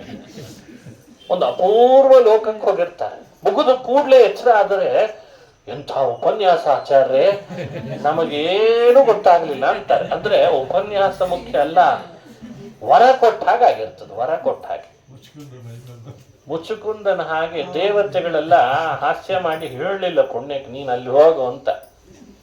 ಆದ್ರೆ ವರ ಕೊಟ್ಟದ್ದು ಕೃಷ್ಣ ಅಂದ, ನೋಡು ನೀನ್ ಅವಾಗ ಮಲಗಿದ್ದಿ ಅಂತ ದೇವತೆಗಳು ಕೇಳ್ಕೊಂಡ್ರು ನನ್ನ ಹತ್ರ, ಎಬ್ಸೋಣ ಅಂತ ಅನ್ಕೊಂಡಿದ್ದೆ. ಮತ್ತೆ ಕಾಲಯವನ ಬರ್ಬೇಕಿತ್ತು, ಕಾಯ್ತಿದ್ದೆ, ಅವನು ಬಂದ, ನಿನ್ನ ಒದ್ದ, ನೀ ಎದ್ದಿ, ಅವ ಒದ್ದ, ನೀ ಎದ್ದಿ, ಅವ ಬಿದ್ದ, ಕಾಲಯವನ ಬಿದ್ದ. ಒಂದೇ ಕೆಲಸ ಮಾಡ್ಲಿಕ್ಕೆ ಕೃಷ್ಣ ಹೊರಟ್ರೆ ಫಲ ಎರಡು ಸಿಗ್ತದೆ, ಲಾಭ ಎರಡಾಗ್ತದೆ. ಏಕಾ ಕ್ರಿಯಾದ್ವ್ಯರ್ಥಕರೀ ಬಭೂವ. ಕೆಲಸ ಒಂದಾದ್ರೂ ಕೃಷ್ಣ ಯೋಗ್ಯರಲ್ದವರು ಸಮಾಜಕ್ಕೆ ಅಂದ್ರೆ ಅವರನ್ನು ಬೀಳಿಸೋದು ಗೊತ್ತು ಅವನಿಗೆ. ಯಾರು ಯೋಗ್ಯರೋ ಅವರನ್ನು ಎಬ್ಬಿಸಿ ಸಾಧನದ ದಾರಿಯಲ್ಲಿ ಹಚ್ಚಿಸೋದು ಗೊತ್ತು ನನಗೆ ಅಂತಾನೆ ಕೃಷ್ಣ. ಇಂಥ ಕೃಷ್ಣ ನಮ್ಮ ದೇವನಾಗಿದ್ದಾನೆ ಅಂದ್ರೆ ಹೆಮ್ಮೆ ಪಡ್ಬೇಕಲ್ವೇ. ನಮ್ಮನ್ನು ಮಲಗಿಸೋದು ಗೊತ್ತು, ಎಬ್ಬಿಸೋದು ಗೊತ್ತು, ಎದ್ದ ಮೇಲೆ ಬೀಳಿಸೋದು ಗೊತ್ತು ಅವನಿಗೆ, ಬಿದ್ದವ್ರನ್ನ ಮತ್ತೆ ಕೈ ಹಿಡಿದು ಎಬ್ಬಿಸೋದು ಗೊತ್ತು. ಇದೇ ಕೃಷ್ಣನ ಕಥೆಯ ಸಾರ. ಹೀಗೆ ಮುಚುಕುಂದನಿಗೆ ವರದನಾದ ಕೃಷ್ಣ ಅವನನ್ನು ಬದರಿಕಾಶ್ರಮಕ್ಕೆ ಹೋಗ್ಲಿಕ್ಕೆ ಹೇಳಿದ. ನೀನ್ ಇಲ್ಲಿರ್ಬೇಡ ಅಂದ. ನಿಂದೇನ್ ದೇಹ, ಈ ಯುಗ ಕಳೆದ ಹಾಗೆ ದೇಹದ ಮಾನ ಹೆಚ್ಚು ಕಡಿಮೆ ಆಗ್ತದೆ. ನಿನ್ನನ್ನು ನೋಡಿ ಇವರೆಲ್ಲ ದ್ವಾರಕೆಯಲ್ಲಿರೋರು, ಈ ಯುಗದ ದ್ವಾಪರದವರು ಇದು ಯಾವ ಆಳು ಅಂತ ಹೆದರ್ತಾರೆ. ಅದಕ್ಕೆ ನೀನ್ ಇಲ್ಲಿರಬೇಡ ಅಂದ. ಬದರಿಗೆ ಹೋಗ್ಬಿಡು, ಹಿಮಾಲಯದ ಪ್ರಾಂತದಲ್ಲಿ ತಪಸ್ಸು ಮಾಡಿ ಈ ದೇಹ ಬಿಡು, ಆಮೇಲೆ ನಿನಗೆ ಸದ್ಗತಿ ಕೊಡ್ತೇನೆ ಅಂತ ಹೇಳಿ ಕಳಿಸಿದ. ಅವನು ಭಾಗವತ ಧರ್ಮಾನುಷ್ಠಾನ ಮಾಡ್ತಾನೆ, ತಪಸ್ಸು ಮಾಡ್ತಾನೆ ಮುಚುಕುಂದ. ಆಮೇಲೆ ದ್ವಾರಕೆಯಲ್ಲಿ ವಾಸ ಮಾಡಿದ ಕೃಷ್ಣನಿಗೆ ವಿದರ್ಭ ದೇಶದಿಂದ ರುಕ್ಮಿಣಿ ಪತ್ರ ಬರೆದದ್ದಕ್ಕೆ ಆ ಪತ್ರದಂತೆ ರುಕ್ಮಿಣಿನ ಕರೆತಂದು ಕಲ್ಯಾಣ ಮಾಡಿಕೊಂಡ ಅನ್ನೋ ಕಥೆ ಪುರಾಣದಲ್ಲಿ ಬರ್ತದೆ. ಕೃಷ್ಣ ವಿವಾಹ ಮಾಡಿಕೊಂಡದ್ದು ಸತ್ಯಭಾಮ ಪರಿಣಯ, ಜಾಂಬವತಿ ಪರಿಣಯ, ಹಾಗೆ ಭದ್ರ, ಮಿತ್ರವಿಂದ, ಕಾಳಿಂದಿ, ಲಕ್ಷಣ ಅಂತ ಮತ್ತೊಬ್ಳು, ಲಕ್ಷಣ ಅಂತ, ನೀಡ, ಇವರೆಲ್ಲರ ಪರಿಣಯವನ್ನ ಪುರಾಣದಲ್ಲಿ ಕೆಲವು ಕಥೆಗಳನ್ನ ಸಂಕ್ಷೇಪ ಮಾಡ್ತಾರೆ ಶುಕಮುನಿಗಳು, ಕೆಲವನ್ನು ವಿಸ್ತಾರ ಮಾಡಿದ್ದಾರೆ. ಕೃಷ್ಣ ಎಲ್ಲರ ಪರಿಣಯದೊಳಗೂ ವಿಶೇಷ ಕಥೆಗಳನ್ನು ನಡೆಸಿದ್ದಾನೆ. ಸತ್ಯಭಾಮ ಪರಿಣಯದ್ದೇ ಒಂದು ಕಥೆ, ಜಾಂಬವತಿ ಪರಿಣಯ ಮಾಡಿಕೊಂಡಾಗ ಮತ್ತೊಂದು ಕಥೆ, ಒಂದು ಅದ್ಭುತ ಕಥೆಗಳು. ಅದನ್ನೆಲ್ಲ ನನ್ನ ಭಕ್ತರು ಕೇಳ್ತಿರ್ಲಿ, ಅವ್ರವ್ರ ಮನೆಗಳಲ್ಲಿ ಕಲ್ಯಾಣ ಆಗಲಿ ಅಂತ ಹಾಗೆ ಮಾಡಿದ್ನಂತೆ ಕೃಷ್ಣ. ಎಲ್ಲರನ್ನು ಒಟ್ಟಿಗೆ ಒಂದೇ ಸಮಯದಲ್ಲಿ ಮದುವೆ ಮಾಡಿಕೊಳ್ಳಿಲ್ಲ. ಇದರಿಂದಲೂ ತಿಳಿಯುತ್ತದೆ ಸರ್ವೋತ್ತಮ ಪುರುಷೋತ್ತಮನಾದ ಶ್ರೀಹರಿ ಇಷ್ಟು ಕನ್ಯೆಯರನ್ನು ಮದುವೆ ಮಾಡಿಕೊಳ್ಳುವಾಗ ಒಂದೊಂದು ಹೊಸ ಹೊಸ ಹೊಸ ಕಥೆ ನಡೆಸಿದಾನ. ಏನ್ ತಿಳಿತದೆ? ಇನ್ನೊಬ್ಬರಿಗೆ ಬಹಳ ವಿವಾಹ ಮಾಡಿಕೊಳ್ಳೇಬೇಕು ಅಂತ ನಿಗದಿಪಡಿಸ್ಲಿಲ್ಲ ಕೃಷ್ಣ. ಯಾಕಂದ್ರೆ ನಿಮಗೆ ನನ್ನಷ್ಟು ಕಥೆ ಮಾಡ್ಲಿಕ್ಕೆ ಆಗಲ್ಲ ಅಂತ ಅರ್ಥ. ಅದು ನನಗೇ ಯೋಗ್ಯ ಅಂತನವ. ಅವರೆಲ್ಲ ನನಗೇ ಯೋಗ್ಯ, ನಾನು ಅವರಿಗೆ ಯೋಗ್ಯ, ಅವರಿಂದ ಮಕ್ಕಳನ್ನು ಪಡೆಯೋದ್ರಲ್ಲೂ ನಾನೇ ಪುರುಷೋತ್ತಮ, ಅದು ಯಾರಲ್ಲೂ ಕಲಹ ಬರಬಾರ್ದು ಅಂತ 16,100 ಜನ ಸ್ತ್ರೀಯರಲ್ಲಿ ಕೃಷ್ಣ ಒಬ್ಬೊಬ್ಬರಲ್ಲಿ 11 ಮಕ್ಕಳನ್ನು ಪಡೆದಿದ್ದ ಅಂತದೆ ಭಾಗವತ. ನಾವು ಕ್ಯಾಲ್ಕುಲೇಟರ್ ಇಟ್ಕೊಂಡು ಲೆಕ್ಕ ಹಾಕ್ಬೇಕೀಗ. ಅಲ್ಲ, 16,100 ಜನ ಪತ್ನಿಯರು ಅಂತ ನರಕಾಸುರನನ್ನು ಕೊಂದು ಮದುವೆ ಮಾಡ್ಕೊಂಡಲ್ಲ, 10 ಗಂಡಂತೆ, ಒಂದೇ ಹೆಣ್ಣಂತೆ. ಅದು ಯಾಕೆ ಪಡಿತಾನ್ರಿ? ಸ್ವಲ್ಪ ಆದ್ರೂ ವ್ಯತ್ಯಾಸ ಆಗ್ಬೇಕೋ ಬೇಡೋ? ಅದಕ್ಕೆ ವಾದರಾಜರಂತಾರೆ, ಕೃಷ್ಣ ಪಡೆದಂಥ ಮಕ್ಕಳು ನಿಮ್ಮಂತೆ ಅದು ವೀರ್ಯದಿಂದ ಅಂತ ಅರ್ಥ ಅಲ್ಲ, ಅದು ಅವನ ಇಚ್ಛೆಯಿಂದ ಪಡೆದದ್ದು, ಅವನ ನಿಗದಿತ ಸೃಷ್ಟಿಕರ್ತ ಅಂತ ತೋರಿಸಿದ್ನಂತೆ. ಹಾಗಾಗಿಯೂ ಅವನು ಕಾಮುಕನಲ್ಲ, ವೀರ್ಯದಿಂದ ಪಡೆದಿದ್ದಾನೆ ಅಂತ ಯಾರು ಹೇಳಲಿಕ್ಕೆ ಸಾಧ್ಯ? ಅವನೂ ಇನ್ನೊಬ್ಬರಿಂದ ಹುಟ್ಟಿದವನಲ್ಲ, ಅವನು ಪಡೆದಂತಹ ಸೃಷ್ಟಿಯೂ ಕೂಡ ನಿಮ್ಮಂತೆ ಲೋಕದಲ್ಲಿ ಮಾಡ್ತಾ ಇರೋ ಸೃಷ್ಟಿಯಂತೆ ಅಲ್ಲ ಅಂತ ಹೇಳ್ತಾರೆ ಹಿರಿಯರು. ಅಷ್ಟು ಕರಾರುವಾಕ್ಕಾಗಿ ಪುರುಷೋತ್ತಮನೆನಿಸಿದ ಕೃಷ್ಣ ತನ್ನ ಸಂಸಾರ ಅರ್ಥಾತ್ ತನ್ನ ಗಾರ್ಹಸ್ಥ್ಯವನ್ನ ಜಗತ್ತಿನಲ್ಲಿ ಹೀಗೂ ಸಾರಿಬಿಟ್ನಂತೆ. ಭೂಭಾರ ಹರಣ ಮಾಡ್ಲಿಕ್ಕೂ ಸರಿ, ಭೂಮಿಯಲ್ಲಿ ಮಕ್ಕಳನ್ನು ಪಡೆದು ಸಂಸಾರ ಮಾಡ್ಲಿಕ್ಕೂ ಸರಿ ಅಂತ ತೋರಿಸಿದ್ದಂತೆ ಕೃಷ್ಣ. ಅದ್ಭುತ ಕಥೆ ಒಂದು. ಸೂರ್ಯ ದ್ವಾರಕೆಗೆ ಬಂದಂತು. ಒಮ್ಮೆ ಕೆಳಗಿಳಿದು ಮೂರ್ತಿಮತ್ತಾಗಿ ಸತ್ರಾಜಿತನ ಮನೆಗೆ ಹೋದ. ಸತ್ರಾಜಿತ್ ಅಂತ ಒಬ್ಬ ಯಾದವನ ಮನೆಗೆ ಹೋಗಿ ಭಾರಿ ಸಖ್ಯ ಇತ್ತು ಅವರಿಬ್ಬರಲ್ಲಿ ಮೊದಲಿಂದ. ಸ್ನೇಹದ ಗುರುತಿಗಾಗಿ ಅಂತ ಸೂರ್ಯ ಒಂದು ಮಣಿ ಕೊಟ್ಟು ಹೋದ. ಆ ಮಣಿಯ ಹೆಸರು ಶಮಂತಕ ಅಂತ, ಇನ್ನೊಂದು ಕಡೆಯಲ್ಲಿ ಶಮಂತಕ ಅಂತ ಕರೀತಾರೆ. ಮಣಿ ಕೊಟ್ಟು ನಿನ್ನ ಹತ್ರ ಇರಲಿ ಅಂತ ಹೇಳಿದ್ದಂತೆ. ಅದು ಮನೆಯೊಳಗೆ 8 ಬಾರ ಪ್ರಮಾಣ ಬಂಗಾರ ಸುರಿಸ್ತಿತ್ತಂತೆ. ಆ ಮಣಿ ಯಾರ ಮನೆಯಲ್ಲಿ ಇರ್ತದೋ ಅವ್ರ ಮನೆಯಲ್ಲಿ ಬಂಗಾರ ಸುರಿಸ್ತದಂತೆ. ಇಂತಿಷ್ಟು ಯೋಜನ, ಸುಮಾರು ಒಂದು 20 ಯೋಜನದಷ್ಟು ದೂರದಲ್ಲಿ ರೋಗಗಳು ರುಜಿನಗಳು ಯಾರ ಮನೆಯಲ್ಲಿ ಇರ್ತಿರ್ಲಿಲ್ವಂತೆ. ಅಂಥ ಮಣಿ ಅಂತದು. ಆ ಮಣಿ ಬಂಗಾರ ಸುರಿಸೋದು, ರೋಗ ರುಜಿನಗಳು ಬರದೇ ಇರೋ ಹಾಗೆ ತಡೆಗಟ್ಟೋದು, ಮಳೆ ಬೆಳೆ ಬರೋ ಹಾಗೆ ಆ ಋತುಗಳಿಗೆ ಸಂಬಂಧಪಟ್ಟಂತೆ ಭೂಮಿಯಲ್ಲಿ ಪ್ರಕೃತಿಯಲ್ಲಿ ವಾತಾವರಣವನ್ನು ಸರಿಯಾಗಿ ನಿಯಂತ್ರಿಸೋದು ಎಲ್ಲ ಆ ಮಣಿಯ ಶಕ್ತಿ ಅಂತ. ಅಂಥ ಮಣಿ ಸೂರ್ಯ ಸತ್ರಾಜಿತನಿಗೆ ಕೊಟ್ಬಿಟ್ಟ. ಬಂಗಾರದ ಹರಿವಾಣದಲ್ಲಿಟ್ಟು ದಿನಾ ಪೂಜೆ ಮಾಡ್ತಿದ್ದಂತೆ ಸತ್ರಾಜಿತ. ಅದು ಬಂಗಾರ ಸುರಿಸ್ತಿತ್ತು. ಸಾಕಲ್ಲ ಮತ್ತೆ. ಎಲ್ಲಾ ಯಾದವರ ಮನೆ ಒಟ್ಟೊಟ್ಟಿಗೆ ಇದೆ, ಬೀದಿ ಬೀದಿಗಳಲ್ಲಿ ಅಲ್ಲಲ್ಲಿ. ಇವ ಎಲ್ರಿಗಿಂತ ಜಾಸ್ತಿ ಶ್ರೀಮಂತ ಆದ. ಈ ಒಂದೇ ಬೀದಿಯಲ್ಲಿ 4 ಮನೆ ಇದ್ರೆ ಒಬ್ರು ಒಂದು ಕಾರ್ ತಗೊಂಡ್ ಬಂದ್ರೆ ಏನಾಗ್ತದೆ ಹೇಳಿ? ಹೆಂಗ್ ದುಡಿತಾನ ಏನೋ, ಯಾರ ತಲೆ ಹೊಡ್ತನೋ ಏನೋ, ಇಂಥವೇ ಜಾಸ್ತಿ. ಅಲ್ಲ, ಅವ ಏನೋ ಪಾಪ ಬೆವರು ಸುರಿಸಿ ದುಡ್ದೇ ತಂದಿರ್ತಾನೆ. ಕಣ್ಣು ನೋಡೋರಿಗೆ ಅದು ಒಳಗೆ ಅದು ಇರ್ತದೆ. ಎಷ್ಟು ತಲೆ ಹೊಡೆದ್ ಮನೆ ಕಟ್ಸಿದಾನೋ ಏನೋ ಗೊತ್ತಿಲ್ಲ. ಅಲ್ಲೋ ಅವನು ಸರಿಯಾಗಿ ದುಡ್ಸಿದಾನೋ ಇವನಿಗೆ ಸಹಿಸ್ಲಿಕ್ಕಾಗಲ್ಲ. ಈ ಜಲ್ಸಿ ಅಂತ ಒಂದು ವ್ಯವಸ್ಥೆ ಇದೆ. ಪಾಪ ಆ ಹೆಣ್ಮಗಳೇನೋ ಅವ್ರ ಗಂಡ ಕೊಟ್ಟ ಆಭರಣ ಕುತ್ತಿಗೆಯಲ್ಲಿ ಹಾಕೊಂಡು ಬಂದಿರ್ತಾಳೆ. ಅದನ್ನು ಸಹಿಸಲ್ಲ. ಅವಳು ಗಂಡ ಮಾಡಿ ಕೊಟ್ಟಿದಾನಲ್ಲ ಎಷ್ಟು ಚೆನ್ನಾಗಿದೆ ಅಂತ ಅದನ್ನ ಆದರದಿಂದ ಶ್ಲಾಘಿಸಲ್ಲ. ಲಂಚ ತಗೊಂಡು ಬಂದ್ ಮಾಡಿದ್ನೋ ಏನೋ. ಇಷ್ಟ್ಯಾಕೆ ಮನಸ್ಸಿನಲ್ಲಿ ಹುಳುಕೆ ಛೇ ಛೇ ಛೇ ಛೇ. ಜಗತ್ತಿನೊಳಗೆ ಇನ್ನೊಬ್ರು ವಸ್ತು, ಇನ್ನೊಬ್ರು ಹಾಕೊಂಡದ್ದನ್ನ, ಕಟ್ಸಿದ್ದನ್ನ, ಗಳಿಸಿದ್ದನ್ನ ಯಾವತ್ತ ಆದರದಿಂದ ನಿಮ್ಮ ಮನಸ್ಸು ಒಪ್ಕೊಳ್ತದೆ ಅಂದ ನಿಮ್ಮ ಮನೆಗೆಲ್ಲ ಬರ್ತದೆ. ಈ ಅಸೂಯೆ ಬಿಡಬೇಕು, ಮಾತ್ಸರ್ಯ ಬಿಡಬೇಕು, ದೋಷ ಹುಡುಕೋದನ್ನು ಬಿಡಬೇಕು. ಇಂಥವನ್ನ ಹೇಳಲಿಕ್ಕೆ ಪುರಾಣ ಎಲ್ಲ ಹೇಳಿ ಆದ್ಮೇಲೆ ಕೇಳಿ ಆದ್ಮೇಲೆ ಮನೆಗೆ ಹೋಗಿ ನಾವು ಇದನ್ನೇ ಮಾಡಿದರೆ ಪುರಾಣ ಯಾಕೆ ಬೇಕು ನಮಗೆ? ನೋಡಿ, ಒಂದೊಂದು ಘಟನೆಗಳನ್ನು ತೋರಿಸಿ ಕಣ್ಣು ಮುಂದಿಟ್ಟು ಹೀಗಿರಬೇಡ ಅಂತ ಕೆಲವುದನ್ನು ಹೇಳ್ತಾರೆ, ಹೀಗಿರಬಹುದಲ್ಲ ನೀನು ಅಂತ ಕೆಲವುದನ್ನು ಹೇಳ್ತಾರೆ. ಹಾಗೆ ಸತ್ರಾಜಿತನಿಗೆ ಶ್ರೀಮಂತಿಕೆ ಇಮ್ಮಡಿ ಆಯ್ತು, ಮುಮ್ಮಡಿ ಆಯ್ತು. ದ್ವಾರಕೆಯೊಳಗೆ ಯಾವಾಗಲೂ ಕುತ್ತಿಗೆಗೆ ಮಣೆ ಹಾಕೊಂಡೇನೋ ಊರು ತುಂಬ ತಿರುಗ್ತಿದ್ದಂತ ಅವನು. ಕೆಲವು ಶ್ರೀಮಂತರು ಸ್ವಲ್ಪ ಓರ್ ಅಂತ ಮಾಡ್ತಿರ್ತಾರೆ ಅವರು. ಇವನಿಗೇನ್ ಪಾಪ ಸೂರ್ಯ ಕೊಟ್ಟೋಗಿದ್ದಾನೆ ಅಂತ ಎಲ್ರಿಗೂ ಅದ್ರ ಮೇಲೆ ಕಣ್ಣಂತೆ. ಸತ್ರಾಜಿತ ಶ್ರೀಮಂತನಾದ. ಹ್ಯಾಕ್ ಬಂತೋ ಏನೋ ಶ್ರೀಮಂತಿಕೆ, ಏನೋ ಮಣಿ ಇಟ್ಟಿದಾನಂತೆ, ನಮಗ್ ಕೊಡಬಾರ್ದಿತ್ತೆ ಮಣಿ ಅಂತ ಒಬ್ಬೊಬ್ರು ಒಂದೊಂದು ರೀತಿ ಮಣಿ ಬಗ್ಗೆ, ಅವನ ಶ್ರೀಮಂತಿಕೆ ಬಗ್ಗೆ ಮಾತಾಡ್ತಾನೆ ಇದ್ದಾರೆ. ಕೃಷ್ಣನಿಗೆ ವಿಷಯ ಮುಟ್ಟದೆ ಇರ್ತದ. ದ್ವಾರಕೆ ಅದು ಅವನದೇ ಪಟ್ಟಣ. ಒಂದಿನ ಅವ್ರ ಮನೆಗೆ ಹೋದ ಕೃಷ್ಣ. ಅವನಿಗೇನು ಬಿಡೆ ದಾಕ್ಷಿಣ್ಯನ ಕೃಷ್ಣನಿಗೆ. ಏನಪ್ಪಾ ಸತ್ರಾಜಿತ, ಎಲ್ಲ ಚೆನ್ನಾಗಿ ನಡೆದಿದೆ? ಎಲ್ಲ ಚೆನ್ನಾಗಿ ನಡೆದೆ ಕೃಷ್ಣ, ದೇವರ ಅನುಗ್ರಹ. ಸೂರ್ಯ ಮಣಿ ಕೊಟ್ಟಾನ ಹೇಳ್ತೀನಿ, ಮನೆ ತೊಲೆಗಳೆಲ್ಲ ಬಂಗಾರದ್ದಾಗಿದ್ದಾವ ನೋಡು ಅಂದ. ಕೃಷ್ಣ ಅಂದ, ಆ ಮಣಿ ನನಗೊಂದೆರಡು ದಿವಸ ಕೊಡೋ ಅಂದ. ಕೊಡಬೇಕಾ ಬೇಡ? ಬಹಳ ಚೆನ್ನಾಗಿ ಹೇಳ್ತಾರೆ ಭಗವತ್ಪಾದರು. ಮಧ್ವಾಚಾರ್ಯ ಈ ಕಥೆ ತಾತ್ಪರ್ಯ ನಿರ್ಣಯದಲ್ಲೂ ಹೇಳ್ತಾರೆ. ಅವನಿಗೆ ಶ್ರೀಮಂತಿಗೆ ಬಂದಾಗ ಒಳಗಡೆಯಲ್ಲಿ ಲೋಭ ಹೆಚ್ಚಾಗಿತ್ತಂತ ಅದ್ರ ಮೇಲೆ. ಇದು ಮನುಷ್ಯನಿಗಿರೋ ದೋಷ. ಶ್ರೀಮಂತಿಕೆ ದೋಷ ಅಲ್ಲ. ಒಳಗ್ ಮನುಷ್ಯನಿಗೆ ಶ್ರೀಮಂತಿಕೆ ಕೊಟ್ಟ ದೇವರೇ ಪರೀಕ್ಷೆ ಮಾಡ್ತಿರ್ತಾನೆ. ನೋಡು, ಲೋಭ ಜಾಸ್ತಿ ಆಯ್ತಾ, ದಾನದ ಭಾವ ಜಾಸ್ತಿ ಆಯ್ತಾ? ಎಕ್ಸಸ್ ಅಲ್ವೇ? ನೀನಿಷ್ಟು ಇಟ್ಕೋ, ಬೇಡ ಅಂತಲ್ಲ, 4 ಜನ ಸಮಾಜಕ್ಕೆ ಉಪಯೋಗ ಮಾಡೋ ಹಾಗೆ ಮಾಡೋದನ್ನ ಅಂತ. ಇವನಿಗೆ ಲೋಭ ಜಾಸ್ತಿ. ಅದಾದದ್ದಕ್ಕೆ ಕೃಷ್ಣ ಅವ್ರ ಮನೆಗೆ ಹೋದಂತ. ಮೇಲಾಗಿ ಒಳ್ಳೆಯವನೇ, ಪ್ರಾಮಾಣಿಕನೇ, ಸಾತ್ವಿಕನೇ ಅಲ್ರಿ. ಸೂರ್ಯನಂತವನ ಜೊತೆಗೆ ಸಖ್ಯ ಬೆಳೆಸ್ಬೇಕಾದ್ರೆ ಅಂತಿಂಥವನ ಜೊತೆಗೆ ಸೂರ್ಯ ಸ್ನೇಹ ಮಾಡ್ತಾನ? ಒಳ್ಳೆಯವನು ಅನ್ನೋ ಕಾರಣಕ್ಕೆ ಸಖ್ಯ ಬೆಳೆಸಿದ್ದ. ಆದರೆ ಶ್ರೀಮಂತಿಕೆಯ ಪ್ರಭಾವದಿಂದ ಅವನ ಒಳಗಡೆಯಲ್ಲಿ ಲೋಭ ಸೇರ್ಕೊಳ್ತು. ಅದನ್ನು ಕಳಿಬೇಕು ಅಂತ ಕೃಷ್ಣ ಮನೆಗೆ ಬಂದಂತೆ. ಅವನಿಗೇನು ಮಣಿ ಬೇಕಿರ್ಲಿಲ್ಲ, ಕೊಡೋ ಮಣಿ ಅಂತ ಕೇಳ್ದ. ಕೊಡದೇ ಇರೋ ಹಾಗೆ ಲೋಭ ಹೆಚ್ಚು ಮಾಡಿಕೊಂಡ. ಸರಿ, ಬೇಡ ಬಿಡು ಅಂದ ಕೃಷ್ಣ. ಕೊಡದಿದ್ರು ಬೇಡ, ಕೊಡು ಅಂತ ಕೇಳಿದೆ, ಕೊಡ್ಲಿಲ್ಲ, ನಾನೇನ್ ಮಾಡ್ಲಿ ಅಂದ. ಆಮೇಲೆ ಏನಾಗಿದೆ, 1-2 ದಿನದಲ್ಲಿ ಮಣಿ ಕಾಣೆ ಆಗ್ಬಿಟ್ಟಿದೆ. ಕೃಷ್ಣ ಬಂದು ಕೇಳಿ 1-2 ದಿನದಲ್ಲಿ ಮಣಿ ಕಾಣೆ ಆದ್ರೆ ಏನ್ ಮಾಡ್ಬೇಕು ಹೇಳಿ? ಆಗಿನ ಕಾಲದಲ್ಲಿ ಮೀಡಿಯಾಗಳಿತ್ತು ಅಂತ ಅನಿಸ್ತದೆ. ಅವು ಯಾವ ಮೀಡಿಯಾ ಗೊತ್ತಿಲ್ಲ ನಮಗೆ, ಅದ್ರ ಬಗ್ಗೆ ಹೆಸರು ಗೊತ್ತಿಲ್ಲ. ಅವು ಎಲ್ಲ 5, 9 ಅಂತೆಲ್ಲ ಈಗೆಲ್ಲ ಇದ್ದಾವೆ. ಅಲ್ಲ, ನಮಗೇನು ಮೀಡಿಯಾದವ್ರ ಬಗ್ಗೆ ದ್ವೇಷ ಇಲ್ಲ, ಕಥೆ ಹೇಳಲಿಕ್ಕೆ ಸುಮ್ಮನೆ ಹೇಳ್ತಿದ್ದೇನೆ ಅಷ್ಟೆ.